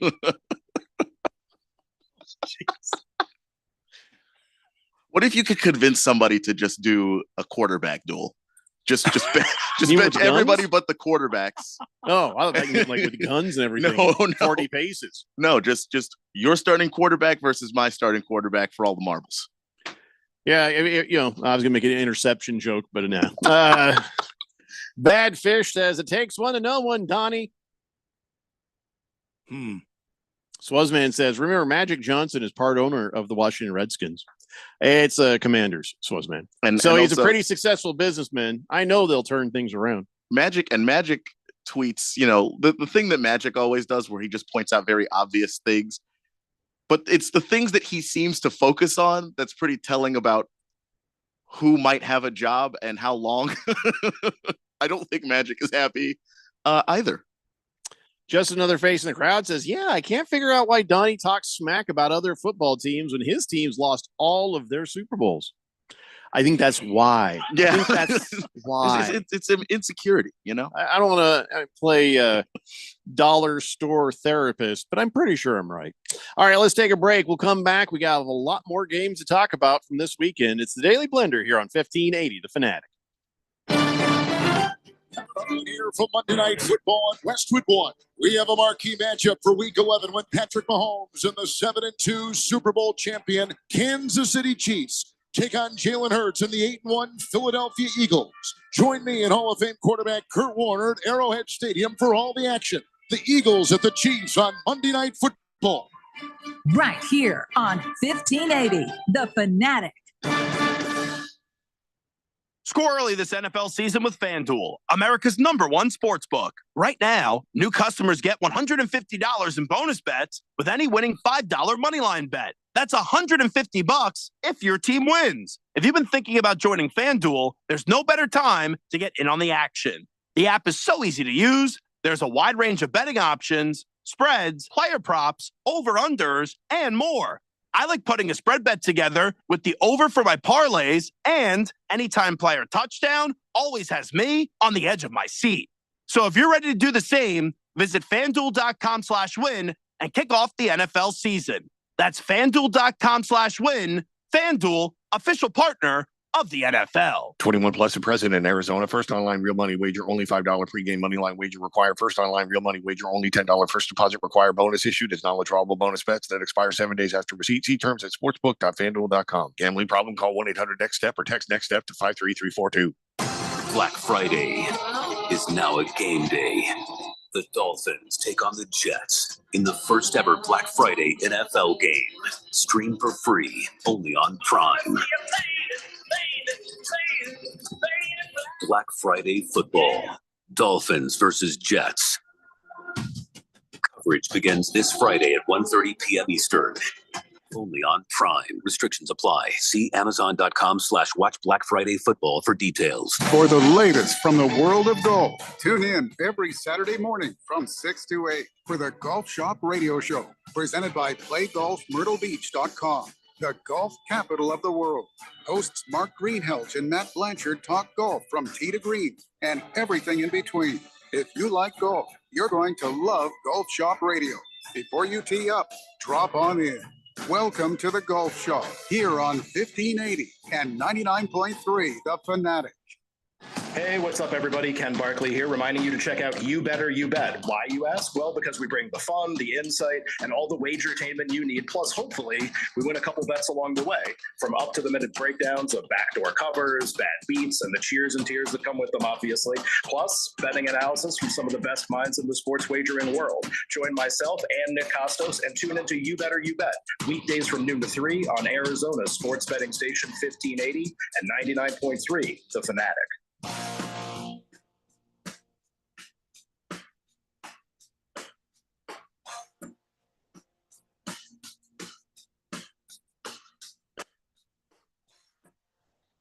Stay Blender here on 1580 The Fanatic.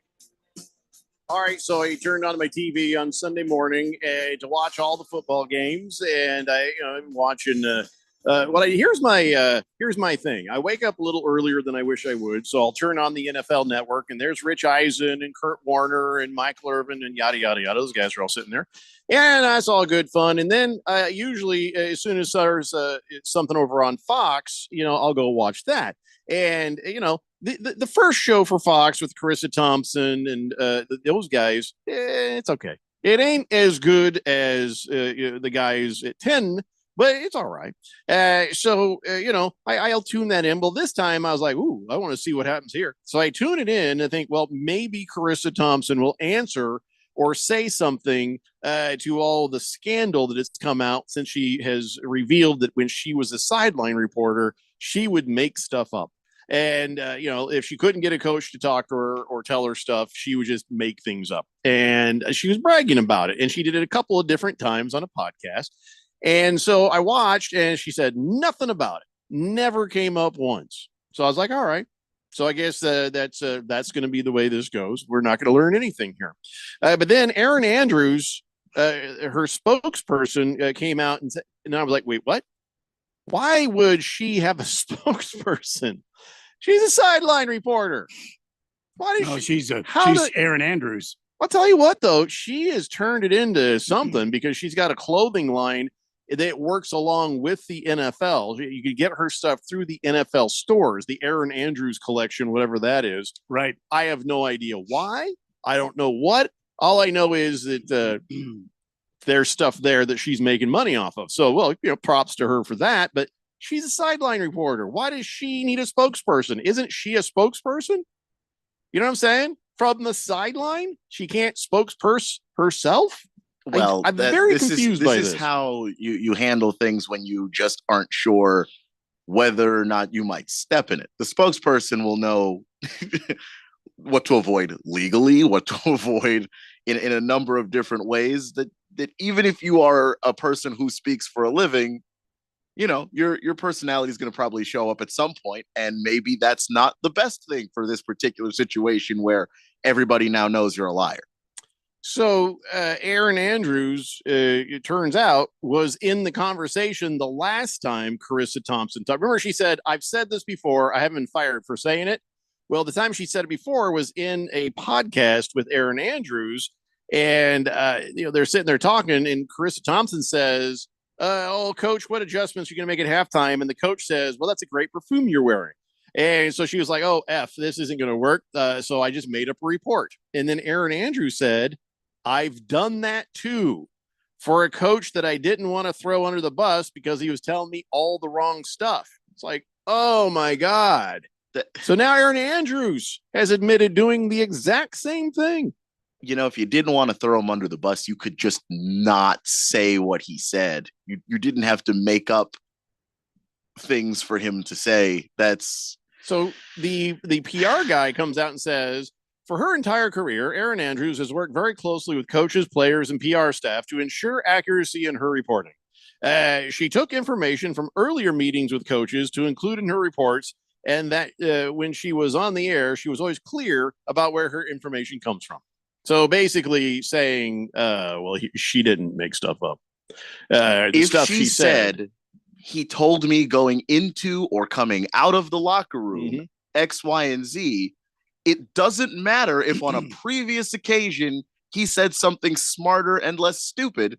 This time, if he said the stupid thing, that's what you have to report, and anything else is not the truth. Yeah, and for her to say, I've done that too, made things up, for a coach I didn't want to throw under the bus. Okay, so now you've admitted that you've done it, and you've done it more than once. So, yeah, here's the thing. Journalists, good journalists are getting a lot of flack these days. There's a certain section of the society who's angry at the media all the time. And now, here's some more fuel for that fire. Here's some more fuel for the fire. I hate that our news sources are so politically biased, one in one direction, one in the other direction, and we don't ever get the truth. We don't ever get the facts like we used to get. Here's the news. Here's what happened. Here's what that person said. The end. Well, to be tired of all this bias that goes in both directions. The thing is, there is an actual news division of CNN, and there is an actual news division of Fox News. The reason why that's not what's on TV most of the time is that we, and I mean just society, don't watch them. The straightforward news will say that's what we want, but most people want to watch the angry talking heads yell at each other. That's not journalism. Yeah, those are pundits. And we've just sort of combined them all together. I watched the BBC. I'm not lying. If I actually want to know what the news is, I watch the BBC. The British care less about pundits. I mean, they still have them, but they have less of them than we do. And even less when it regards American news. So at least I know that the news that they're going is, well, here's the facts. Here's the thing that happened. And now here it is in a British accent. Okay. Yeah. And it's not like I don't think that there's a place for pundits. I just don't think that the pundits should be on the news network for longer than the news is on the news network. Just another face in the crowd says, I can't help but wonder if a guy with a sports journalism job made the same confession as Carissa Thompson, would he still have a job? Well, see, now she's in a different kind of position now. So I'm sure they're kind of thinking about, well, what do we do here? Because now she's just part of a show. Yeah. Like, but does she carry the same journalism tag on her? I don't know. The same. Yeah. I don't know either. And I would say the same thing for Erin Andrews and a lot of other people. But they do these interviews with these players and coaches now. Instead of sideline, they sit down, have an interview. But is that entertainment now, or is that still journalism? I mean, that's still journalism. Yeah. I mean, it's an interview about, whatever this player is, but there's a different way that you would approach it than, somebody just got done, throwing the pass or making the interception that you want to talk about. It's just a different setting, and you're getting that. You're supposed to get that person's honest reaction in that moment. What are you thinking? What do you plan on doing next? Because that's different from a sit down interview where they knew it was coming and they were prepared for certain questions and all of that stuff. But it's a different thing. And that's why the job is hard to do. And that's the reason why it's so shameful that she doesn't see the problem with making it up. Beer Bob says, you're a bigger man than me, Jeffrey. What is that, a fat crack? He says, as a proud rescuer of two awesome, lovable pit bulls, I will not watch or support anything that dog killer piece of crap former quarterback is on. Oh, is he on that? Is he on there? I don't ever really Michael Vick on there. Is he on there with he Carissa does work Thompson with Fox. I don't know which show he's on though. Oh, I wasn't even aware of that, Beer Bob. I don't really pay attention when that one is on. Every now and then, there'll be some information and that Schrager guy talks, but I wasn't even paying attention to who the pundits were on that show. That is kind of well, hell, if they'll let him on, I guess they won't fire her for lying. Though he went to jail. Can't say that enough. He did something awful and then went to prison for it. Carissa Thompson did something wrong, and it will not affect her in any way because, as she said, she's mentioned it before, and it didn't affect her. Yeah. Megatron says, do people actually listen to the in-game interviews? Well, you mean when they sit there and talk to the coach? Well, I do. If they actually have it on camera where they talk, hey, coach, blah, blah, blah, I'm always thinking, man, that is the last place and the last thing that coach wants to do is talk to that reporter right now. In between quarters or in like going into the locker room or coming out. I'm sure that's the last thing that they want to do.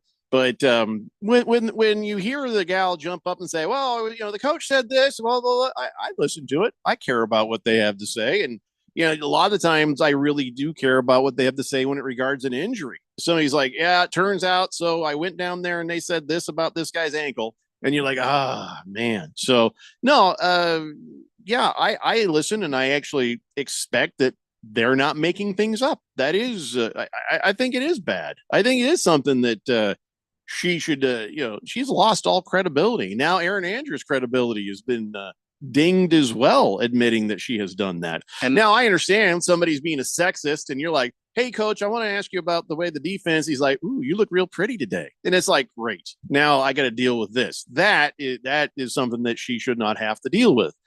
But you also can't be lying. So, there's ways of dealing with that problem. Making things up is not one of them. And someone said, if Carissa Thompson were instead, a male sideline reporter, would it be the same? Yes, it would still be the same. Carissa Thompson is not acting in that job. But more to the point, sideline reporters are usually women. Women usually get hired to do that job. So do you know who Carissa Thompson's career path is now affecting by her lying? Other women who are hoping to get into sports media and get into sports broadcasting by doing that job that people now think is more worthless than it's ever been because apparently you can just make stuff up. Killer Rabbit says, I get my news every Saturday on Saturday Night Live. You're probably smarter for it. Mr. Pringle says, you can find out anything you want to know from a sideline reporter on the internet. They're useless. I don't know if they're useless. I mean, but that's the thing is with the sideline reporter, you usually find out after the sideline reporter knows. They are near the coaching staff and the trainers and everybody else. If somebody is hurt, they know before the internet knows.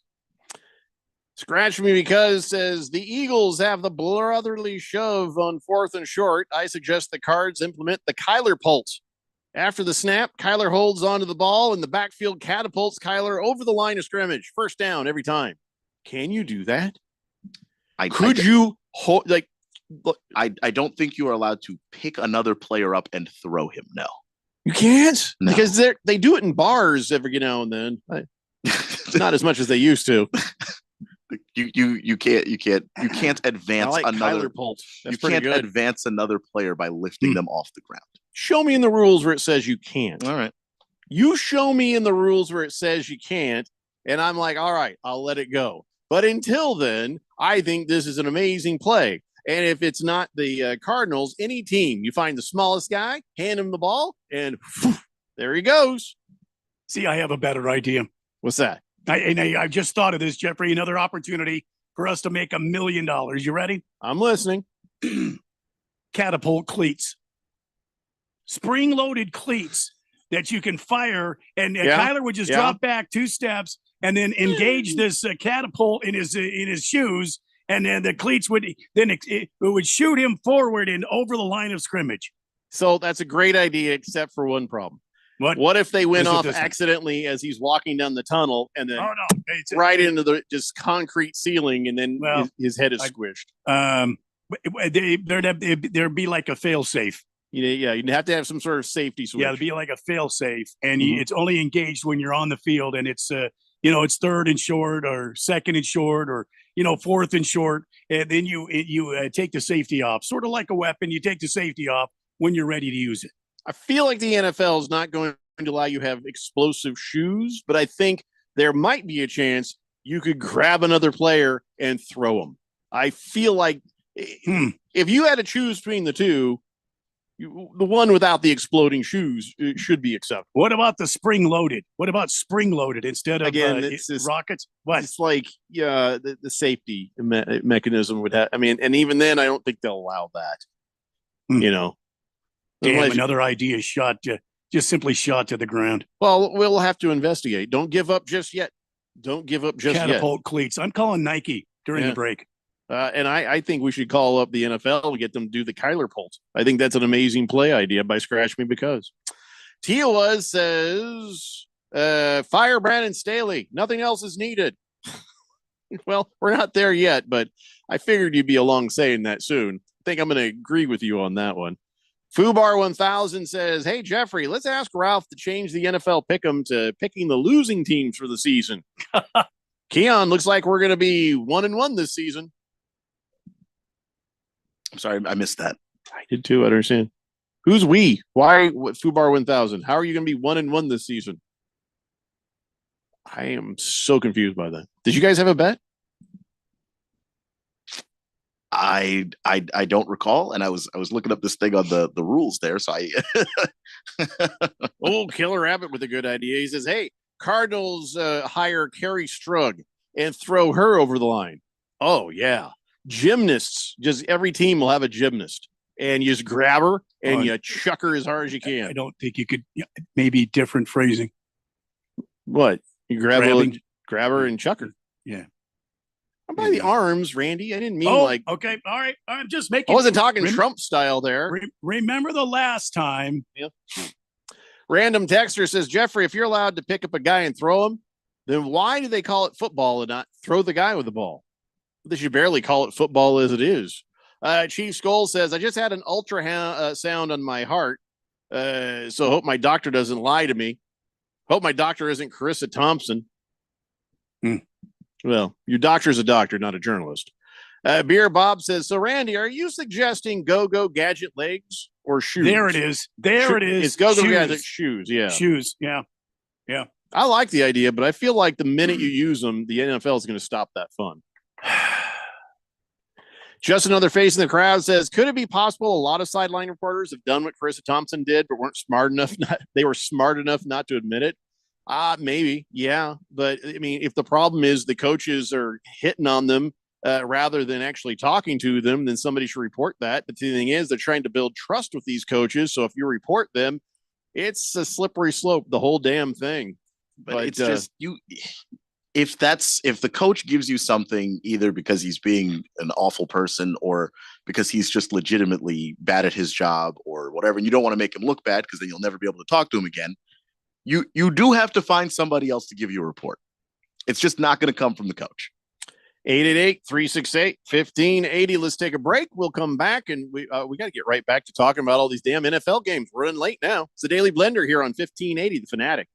Diabetes, high blood pressure, anxiety meds, everyone's on them. If you're a 50-year-old male, maybe a bit porky, and you may even have type 2 diabetes, $1 million of term insurance may only cost you about $200 a month. Call Term Provider. Speak with Big Lou at 800-511-3535. Big Lou will find a term life policy for you even if you have type 2 diabetes, are overweight, or have high blood pressure. Term Provider has helped thousands of people like you who think they can't afford term life insurance.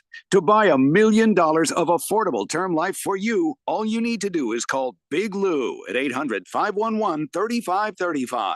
Lou will make sure the scales are tipped in your favor. Call 800-511-3535. Big Lou will answer your call and work to fit you into a term life policy that you can afford.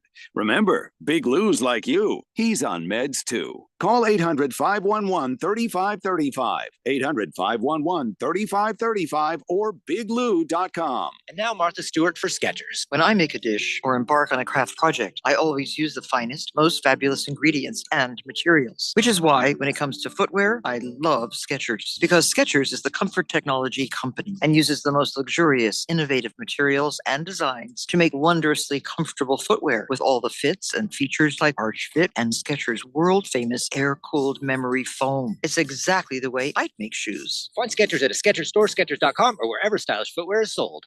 There's so much to be thankful for. Family, friends, food, and NFL football all week long. DraftKings Sportsbook is keeping your Thanksgiving week full of action. New customers can bet just $5 on the NFL action to score $150 instantly in bonus bets. Arizona listeners, DraftKings Sportsbook at TPC Scottsdale is now open. Head over to the new location today to experience betting at a whole new level. Download the DraftKings Sportsbook app now and use code BET1580. New customers can bet 5 on the NFL Thanksgiving action to score $150 instantly in bonus bets. Only on DraftKings Sportsbook, an official sports betting partner of the NFL, with code BET1580. The crown is yours. Gambling problem? Call 1-800-NEXT-STEP. Must be 21 or older. Physically present in Arizona. Eligibility and deposit restrictions apply. Bonus bets expire 168 hours after issuance. Terms at sportsbook.draftkings.com/football terms. Greg Clark Automotive Specialist, located on the southwest corner of Bethany Home and 19th Avenue, servicing Valley automobiles for 44 years. And we're offering our fall inspection on the belts, water pump, radiator, and hoses. Also, our brake service inspection, recommended every year to prevent repairs and ensure top performance. For guaranteed family touch service, contact us at 602-246-2881. Highly rated by Google. Online at gregclarkautomotive.com. Mention the Fanatic to get 10% off. 1580 The Fanatic. And at 1580thefanatic.com. Your home for sports.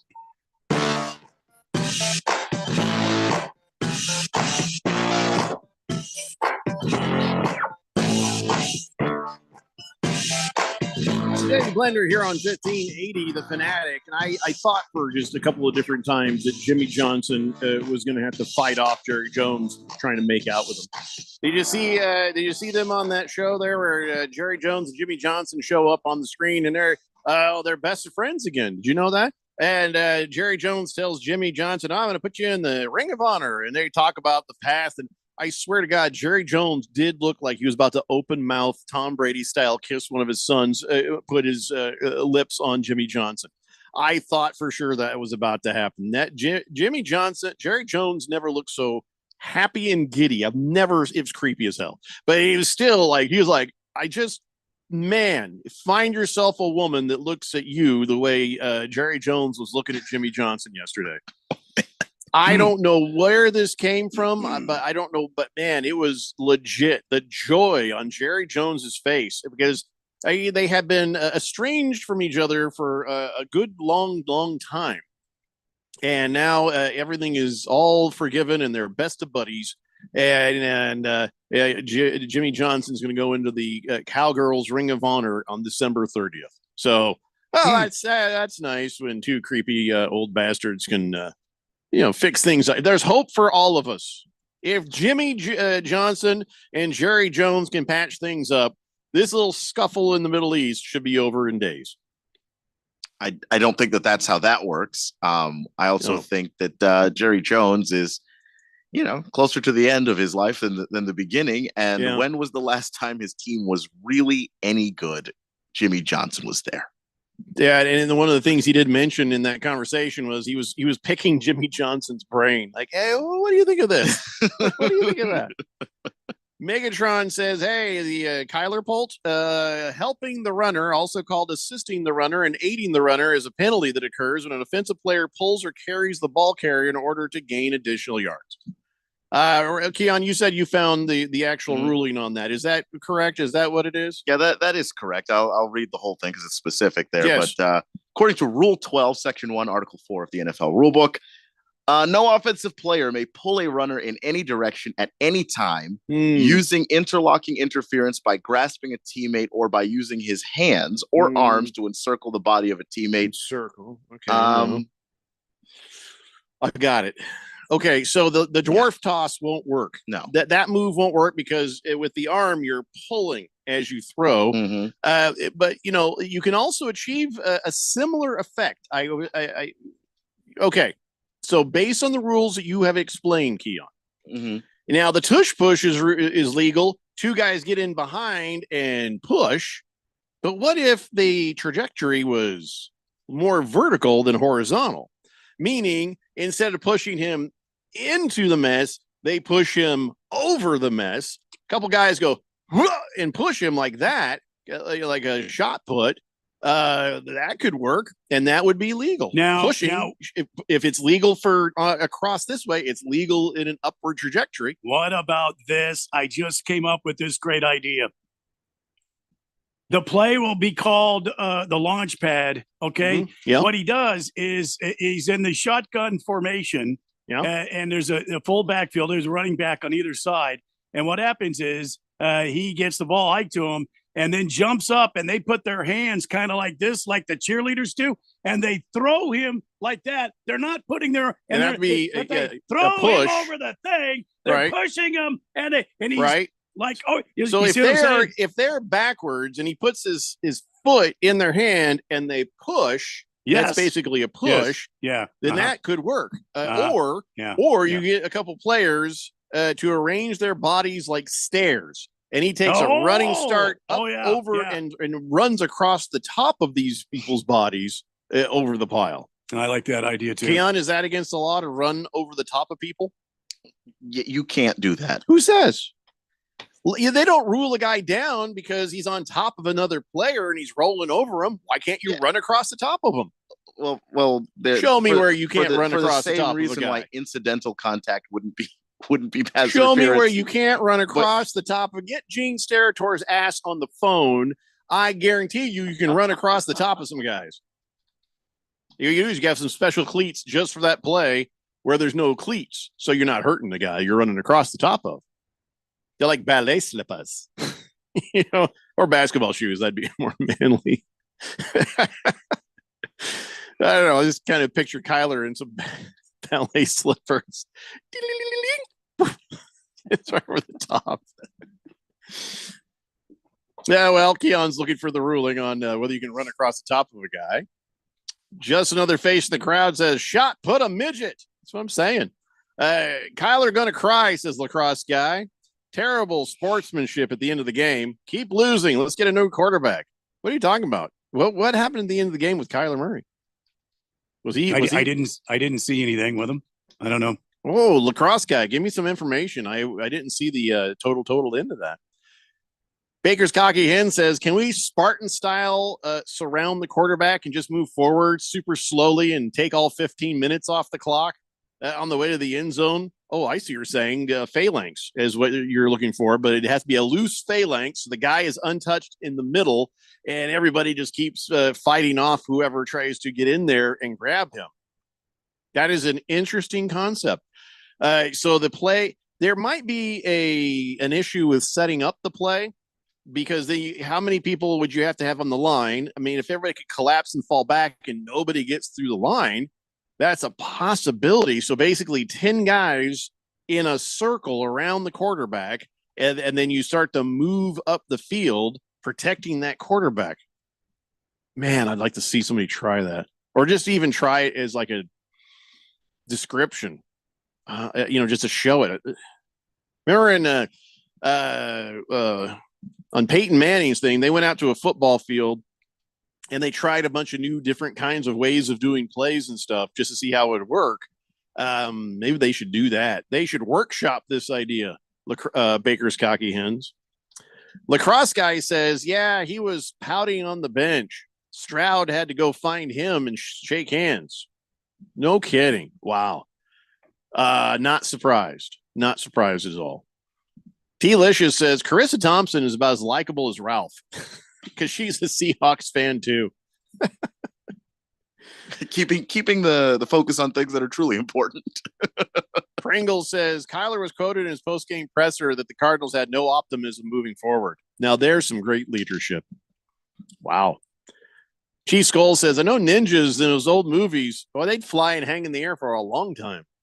Yeah, that's true. That's true. That Crouching Tiger, Hidden Dragon thing, they did just jumping up off of trees and crap. Man, I wish I could do that. Killer Rabbit says, what if the Cardinals got a 7-foot guy and let Kyler run up on his back and over him? See, that's what I'm talking about. That's what I'm talking about. Niner 1680 says, what if he starts the play on the lineman's shoulders? That would be illegal procedure, I think. But if he started it on like a running back or a fullback's shoulders, I don't know if there's a law or a rule against that. See, we're innovating here. This is like, forget about the quarterback room stuff or the old rumor Gruden used to do. Forget about this is true innovation happening before your at its, ears. at its finest. Yeah, absolutely. You know, we haven't talked about a single damn game yet, except for your guys' games. Well, we did talk those 2 games. We probably should get going here. Oh, by the way, the Eagles have ruled out Justin Evans and Dallas Goedert tonight in the game. So I lost my fantasy football game. You have Goedert? Mm-hmm. Oh no. Sorry, man. Yeah. Woke up this morning and saw my projection drop from like 120 to 105. Fubar 1000 says, "Yep, week 2, Keon won. Looks like this week I'm gonna win." Oh, you're playing Fubar 1000 in fantasy football. That's what's going on. Okay, that's right. Okay, so yeah, I got the best of them earlier, and well, Dallas Goedert being ruled out ends me. I do have good news for everybody, though. You won't have to worry about Taylor Swift shots all night because she's not going to make it to the game. After the heat killed one of her fans, she had to delay her next show to where it wasn't 140 degrees out. And so she's in Rio. She will not be at the game. So that's too bad. Wow. Yeah, we won't have to sit there and look at her every damn minute. Yeah, no kidding. Also, the Chiefs have to win tonight. Not just because I picked them, but because Colin Cowherd said some dumbass things. He says that the Eagles were going to destroy the Chiefs tonight because Travis Kelce visited Taylor Swift during the bye week when she was in Argentina. That is one of the dumbest things I've ever. I mean, he says a lot of dumb stuff, and he probably said this just to get attention from someone. But one of the dumbest damn things I've ever heard. So he's gonna try to like really crow about being right if the Chiefs don't win. Does he think that NFL players don't fly out to meet women before games or during the week? People go places on their time off. Yeah, you toothy, goofy bastard. I don't understand what he thinks when you have that much money and can travel like that. What you do. This happens all the time. It's just usually people aren't dating somebody as famous as Taylor Swift, so it doesn't get reported. That's the only difference here. I don't. There's a lot of guys where I'm like, hey, I love this guy. Hey, that guy knows what he's talking about. Colin Cowherd is one of the people that even I look at and go, who thought this guy knew anything? Why is he talking? Why am I listening? Click. And that's usually how the first 3 minutes go of anything if I find myself watching it. I don't pretend to be an expert above anybody, but that toothy, goofy bastard, Colin Cowherd, I just don't get it. I think he just says stuff to aggravate people, and that's why he has a show. I don't think he knows anything about anything. He's good at that. Like, and there is money to be made if you can be good at stirring up controversy and being annoying. All right, listen, we are so very behind. It's going to be the lightning round of all the games that happened over the weekend. That's right, all the games on Sunday. We are committed in the next half hour to do what usually takes an hour and a half. So it is going to be rapid fire as we talk about all the games that happened yesterday. Coming up tonight, probably the best Monday Night Football matchup you're going to see this year, Eagles and Chiefs. That broadcast starts at 5:30 p.m. I hope it's a good game because a lot of times we get all like hyped for a game. It turns out to be like a meh. So hopefully this one lives up to the hype because I'm hyping it. I'm here for it. Eagles and Chiefs. All right, we'll be back to stuff after this.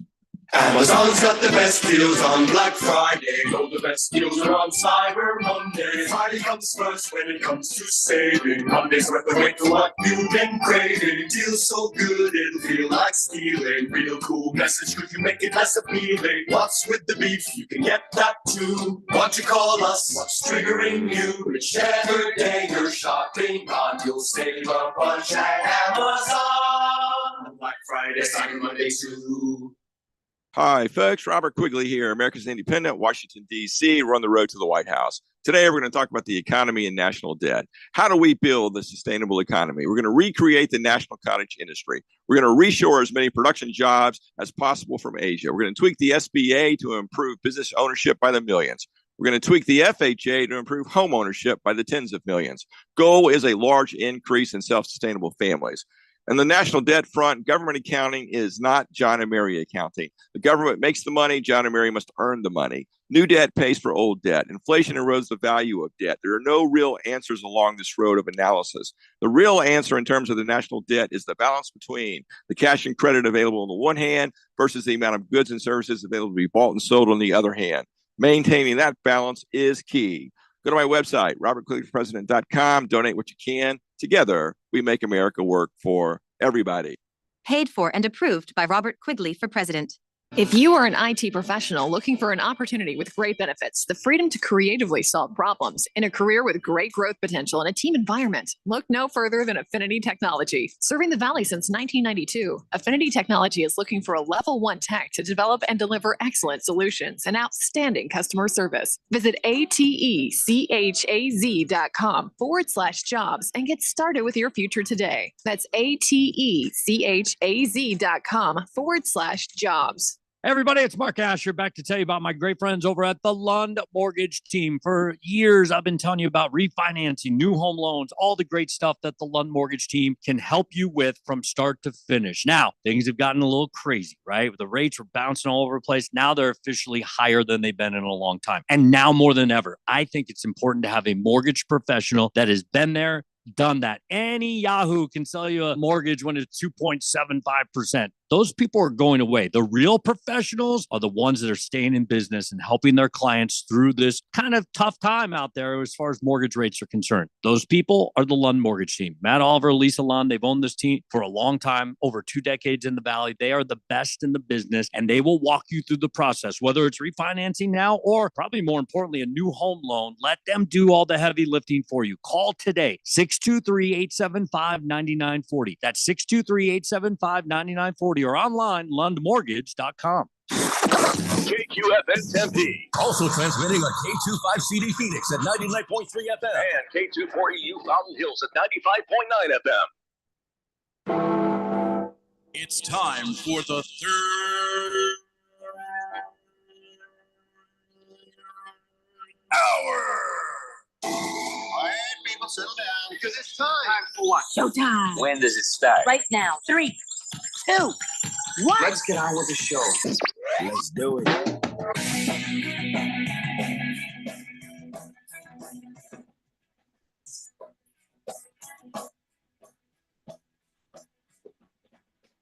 Hi, everybody. It's 5 o'clock here on the Daily Blender. I'm your good friend, your radio pal, Jeffrey O'Brien, alongside Randy White. Got Keon Rose in the control room, and you guys are on the Fanatic text line, 888-368-1580, as we broadcast live from the Harmon Solar Studios in Scottsdale, and we are in a hurry. We got to talk about every single game that happened on Sunday. So far, we've talked about the Cardinals' loss to the Houston Texans. We talked about the Commandos' loss to the New York Football Giants. And now we're going to start from the top of the NFL Fan Pick'em sheet and move our way down. Some games we won't have a whole lot to say about, like the Browns beating the Steelers 13-10. That was a defensive matchup, and the Browns don't have a whole lot of offense, and the Steelers don't have a whole lot of offense. And, well, yeah, that was it. That was it. I don't really know much more. Was there any notes on this show that anybody care about it? No, if Cleveland had a quarterback, they'd be for real. But, right now, we'll just have to wait and see how it shakes out. But their defense is on point. Their defense is for real. Help is on the way. Joe Flacco is now on the Browns practice squad. Well, I guess, but I will say this about Dorian Thompson-Robinson.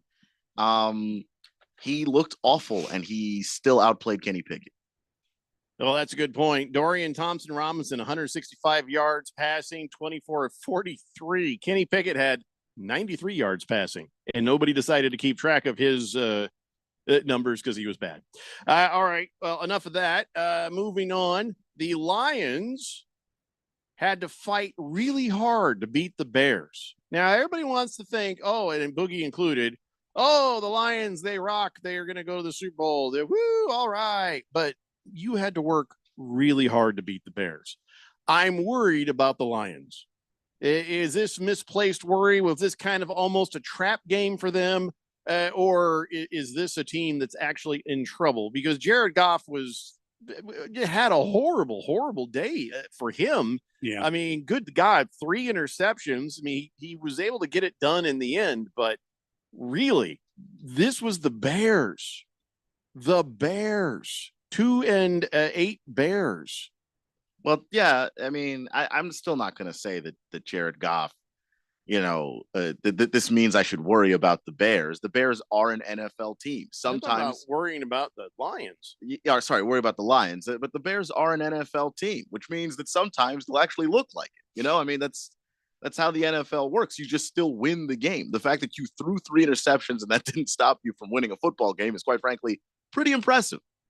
Usually don't get to give the ball away 3 times and survive. Yeah, well, this was a game at home. You expected the Lions to come out and just simply dominate every aspect of the game. Meanwhile, the Bears came out and looked like they were going to contend for this game. When the Bears, when you hold Detroit, you've got a 7-0 lead after the first quarter. That's got to give you some momentum against the Detroit Lions. And then it's 14-10 at halftime with Detroit in the lead. I mean, you're going in at halftime as the Chicago Bears fan. We're in this game. We just can't give it away. We can't do anything stupid. And then in the fourth quarter, that's when Detroit started to turn on the gas, and the Bears had they couldn't match it. The Lions scoring 17 points in that final quarter. I'm with Keon. I still think the Bears are an NFL team.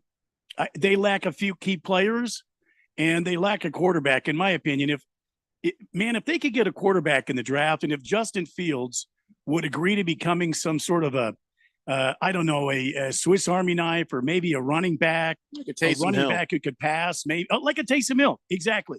If he could do that, I think the Bears would be onto something offensively here. But we'll have to wait and see what the draft holds up. Well, I'm not worried about the Bears. I'm worried about the Lions. Yeah, I just wouldn't. They've played well this whole season for the most part. They're not a good defensive team, but they haven't been the whole time. That's their main Achilles heel, is that they don't really have an interest in playing defense. And this is Jared Goff's first multiple interception game of the entire year. Mm-hmm. Packers and Chargers. Hey, Brandon Staley. He's got to go. He's got to go. When you lose to the Packers, come on. He comes in there. He's like, listen, before you even ask, I'm calling the Chargers defense. You can stop asking. They're like, we weren't actually going to ask that. We're asking where you were going to move to when you get fired. But okay, tell us about the defense, Brandon. He's just, wow. I'm sorry. I mean, that was bad. And how do you? Because Jordan Love's been struggling, and he looked like, if you squinted your eyes, you might have thought Aaron was in his prime and back in Green Bay. That's how he looked. The defense is so bad, and yet he continues to call the defense. And you're right. Love threw for 322 yards, 2 touchdowns, no interceptions, by the way. And it's just there's no defense for the Chargers under Brandon Staley. There's no defense, and I don't know if maybe that's the thing. Maybe he's not getting gacked because they're like, well, even if some other coach was in here, they're just bad. Maybe they just realize they don't have the personnel for it. So is it the personnel or is it the coaching? That's the big question. But Brandon Staley, you make questionable decisions whether that defense is good or not. I mean, your best defensive lineman in Joey Bosa did go down in the game, could be on IR, but it's you could say it's not the personnel, but you use the personnel that you have. And I think that Brandon Staley is a really rigid coach. There's a way he wants his defense to play, and he's not willing to adjust to the people that are actually on the football team he currently has. And you can't do that. The other team lost Aaron Jones. They were able to win. They lost Emmanuel Wilson. They were able to win.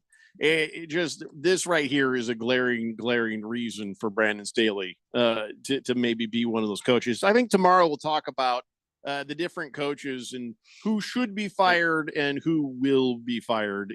There's a reality of these things that comes into play. But the top receivers for the Packers throughout the season have been, Christian Watkins and Romeo Doubs and Luke Musgrave, the tight end. Do you know who the leading receiver was for the Packers yesterday?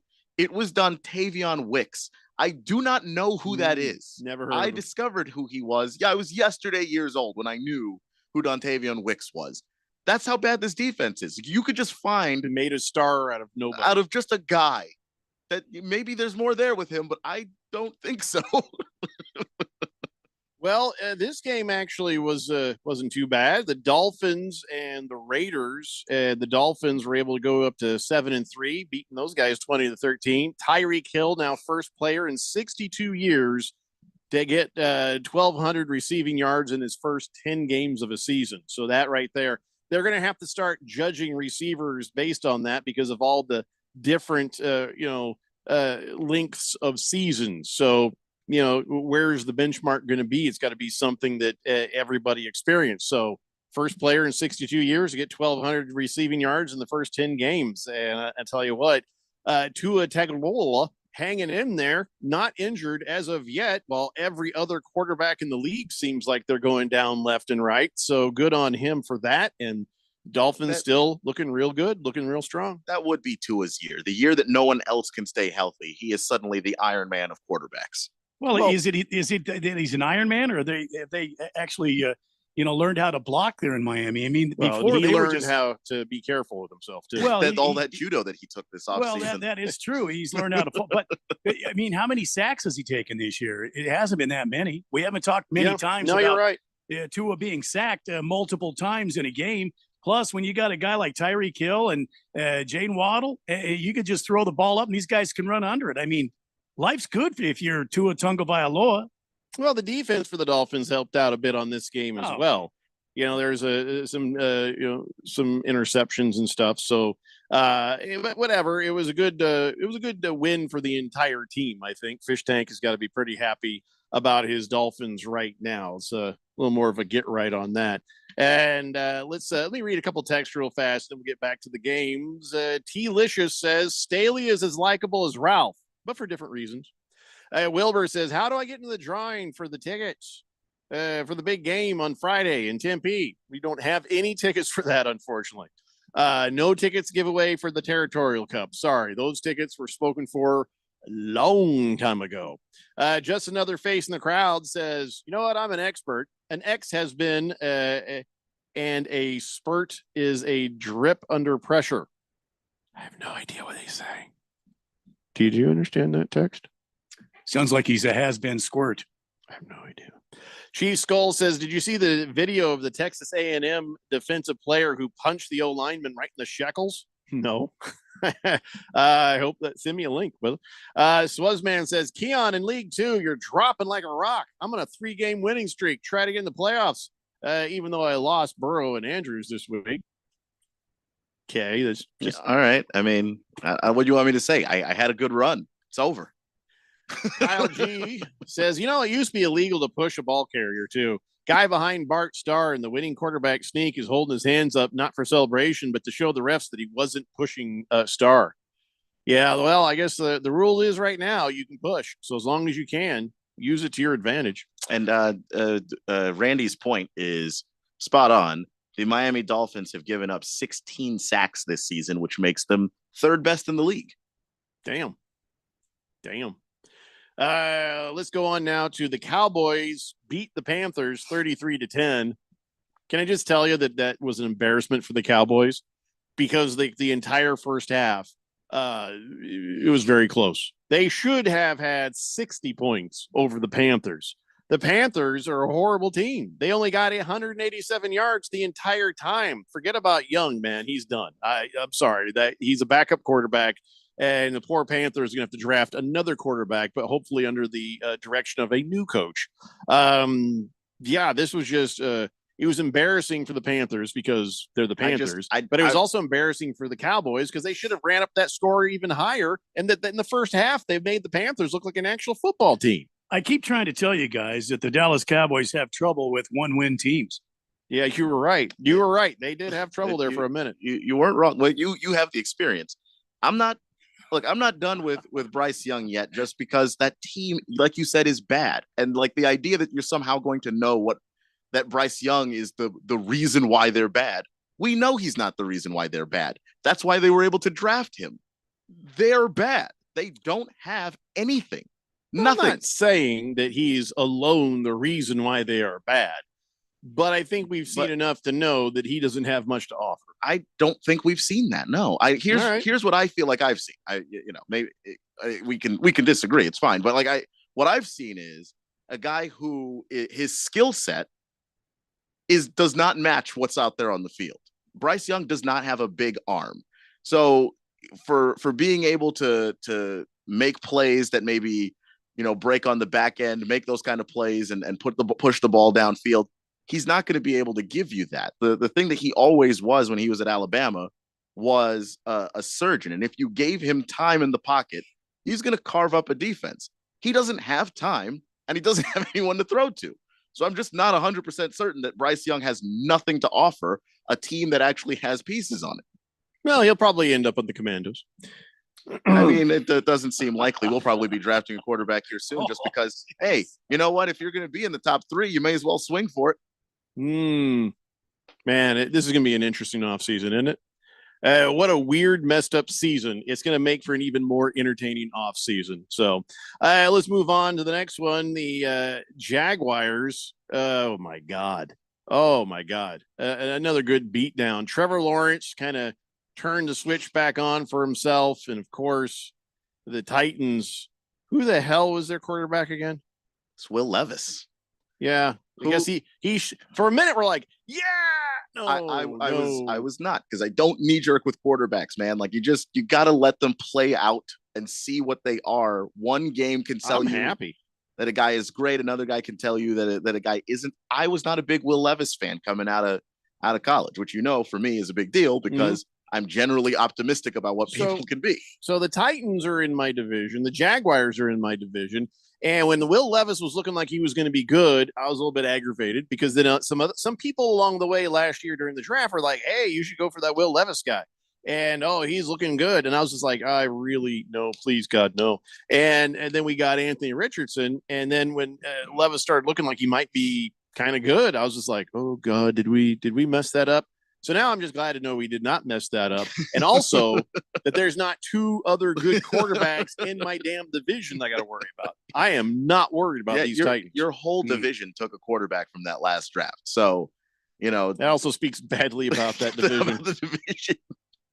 Yeah, with the exception of the team that has Trevor Lawrence, everybody else was in the draft looking for a quarterback.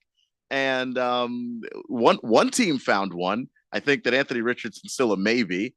And I'm just not a Will Levis guy, and he hasn't done anything to convince me otherwise yet. But I'll keep watching.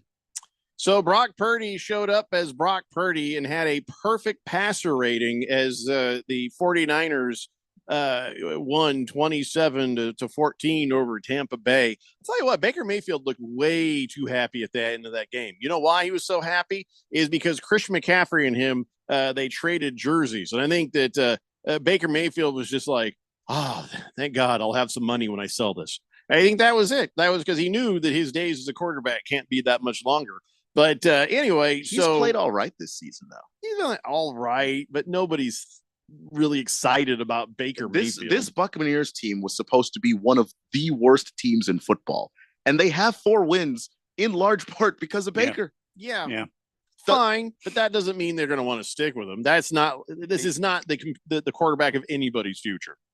I understand that, but he's played them into a position where they're good enough they can't replace him easily. I mean, they can replace him, but they're going to have to replace him. But it's going to be a Panthers trade up in the draft and hope you have enough weapons for the guy you drafted to use once you get him. So whatever the case with Baker Mayfield, I feel like we've really spoken more about him than we need to for this year. But Brock Purdy, however, he was looking pretty nice, pretty perfect passer rating. That's pretty good. And the defense for Tampa is they're no slouch unless they've gone downhill since I've last watched that's them. A solid defense. This team does not have, I think, all the talent that they necessarily need, and they held the Niners to 27 points. The Niners have been able to take apart teams much better than them on paper anyway, much more easily. I think that's a testament to what Todd Bowles can give you, at least on the defensive side of the ball. Well, happy for Purdy. Let's see if he continues with these ways. Now, listen, the Jets, the Bills did unto the Jets as you would expect them to do. I had the Bills defense. I got 22 points out of it. Nice. I'm happy. And so outside of that, I really don't care about this game, except for another guy we've never heard of, Tim Boyle. He not only replaced Zach Wilson in the third quarter, he's now their quarterback. In fact, he's not just the starting quarterback with Zach Wilson behind him.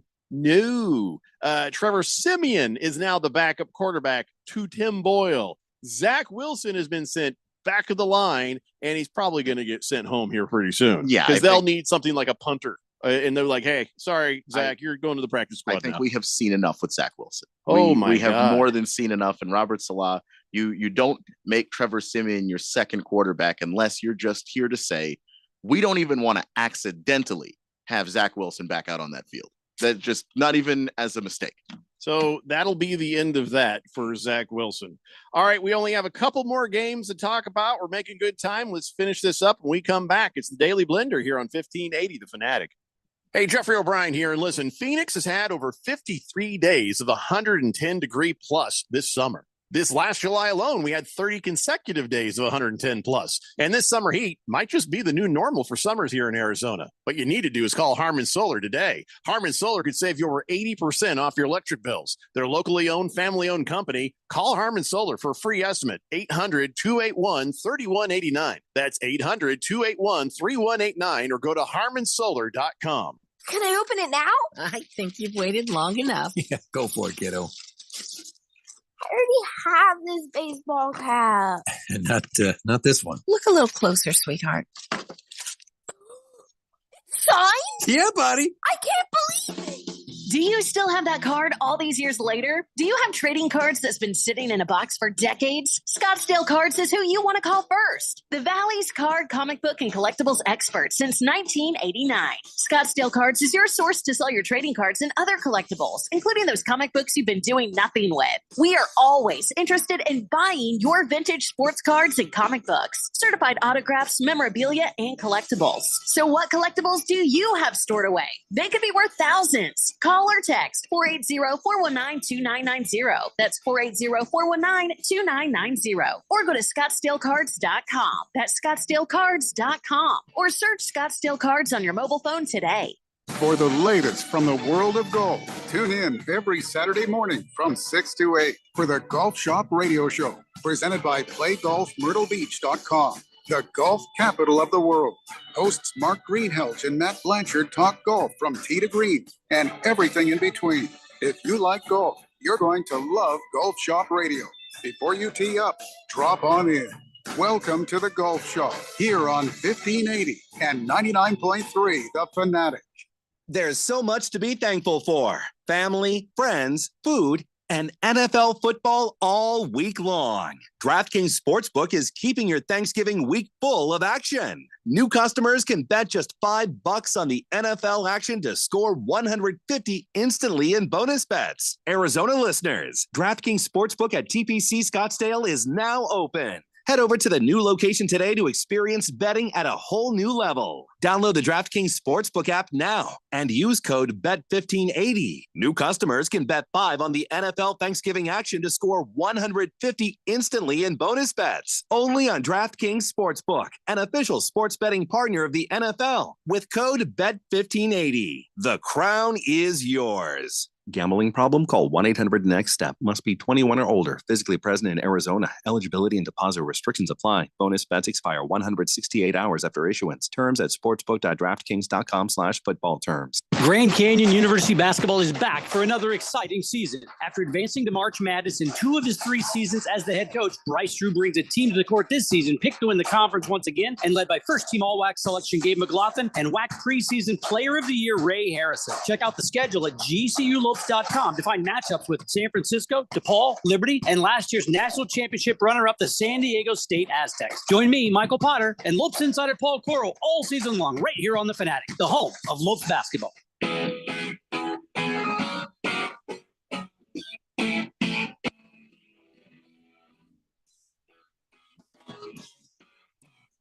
Blender here on 1580 The Fanatic. We're 8 minutes away from what should be a really good game, Eagles and Chiefs for Monday Night Football. I had said that Zach Wilson is probably the end of him. 602 Pats fan says, is it the end of Mac Jones too? Should be. Yeah. I think it is. Yeah. I mean, it feels a little weird because Mac Jones was exactly what he was supposed to be year one. He was a solid quarterback. You know, he wasn't They great, broke but him. But he didn't make a ton of mistakes. He protected the football. He made good decisions. Then year two, we know what happened. They didn't have an offensive coordinator, and now it's like he's forgotten everything he was ever good at. And I don't know what to make of that, but they ruined a perfectly okay quarterback. That Well, sucks. maybe he'll find a way to be better okay someplace else. But I would imagine that they're going to get a new coach there too this year. By the way, the And- Steelers better look out because I'm starting to see the same thing happen to Kenny Pickett. Mhm. Kenny Pickett was never great in the NFL, but I remember watching him in college, and like there are just things he does now. It's like he can't even throw the ball anymore. Different game. Yeah, his footwork's gotten worse. The way he's moving around in the pocket, he's scared of everything. It's just weird to watch. It's hard to watch, and the whole point of having a young quarterback is that you build this person up, and there are a couple of teams that don't seem to mind ruining theirs. So hard to see. I can agree with that, says Pat's fan. Yeah. You're going to have a new coach and probably a new quarterback, a new team, I think, next year. All right, we got 2 games left, and let's talk about the Rams beating the Seahawks. This is another situation where they're both in your division, Randy, and, thought the Seahawks would have had an easier time with those Rams. And just at the end where they could have had it with a field goal, yank, then shank, nope, yank, couldn't happen.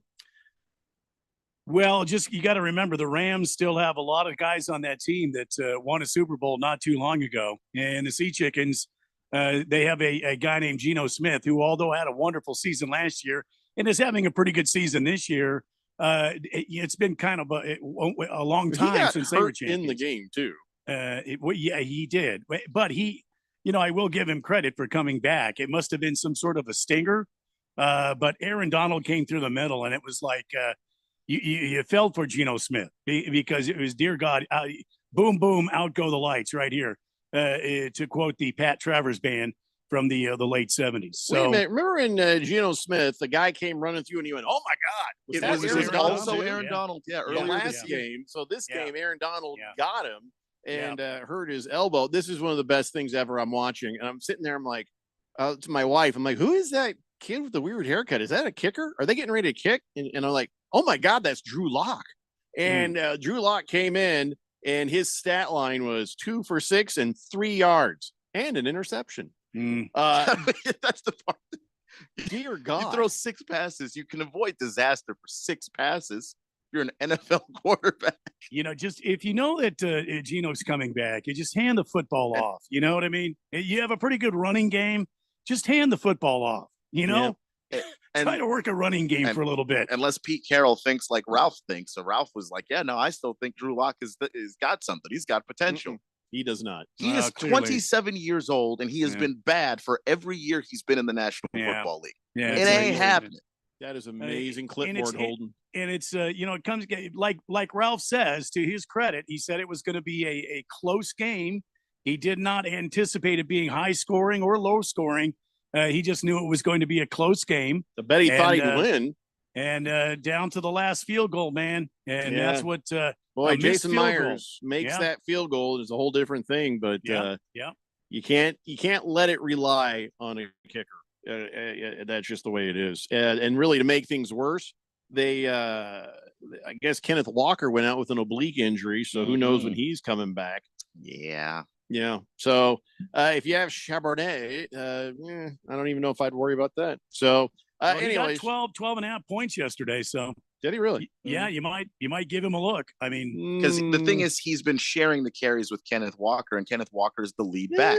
If Kenneth is out, that's a Zach Charbonnet offense now. Is Charbonnet good enough to get you the 20 points or whatever? He may not be worth 20, but he's going to give you something. If you're in a pinch and you need a running back to be pretty solid, he's going to be solid just based on the number of carries he'll get now. All right. I don't want to talk about this next conversation. I really don't. Last night, Broncos win. What? Are the Broncos? So let me just tell you what happened. Sean Payton has saved his job because now he's looking like a genius. It took him a minute to get everything under control, but now they've won 4 in a row. Yeah. The Broncos have won 4 in a row. So Yeah, Sean Payton's job is safe. And maybe so is It would have to be. No, not Russell Wilson. No. I'll tell you what, guys, he kind of looks like the Russell Wilson of old. He's not trying to overdo things. He threw a beautiful little touch pass. That's the way he hurts you, man. These little passes when there's nobody around, he gains you all sorts of extra yards. And then somehow, when he's under duress, it just a flick of the wrist, man. He throws it 50 yards downfield, and there's somebody there waiting for him. So it looks like the old Russell Wilson has come back to Denver and has settled in. No. Russell Wilson has thrown 2 interceptions in the last 5 games. Last night was about the Broncos defense. He hasn't thrown any in 4 weeks. That helps your defense. They scored 21 points last night, The man. Vikings turned the ball over how many times? How many times? I can't accept He's that the completed Broncos are good. 77% of his passes last night. He completed 82% of the passes the week before. Russell Wilson is playing within the structure of the offense, and he looks all right. It hurts right. my head. It can't be real. That's no, right. which I refuse to believe that. No. I said this was the Russell Wilson we were going to get at the beginning of the season, and then he made me look bad for half the season so far. More than half. to get to this point. So I don't know what to tell you. I don't know. Dobbs looked human. I don't even know. I just don't care anymore. I want to go watch a good football game. I hope you guys enjoy it too. Coming up next, Monday Night Football is the Eagles and the Chiefs. Please be the game we hope it'll be. Please give us this. It's the Daily Blender here on 1580 The Fanatic. Your home for Monday Night Football is 1580 and 90.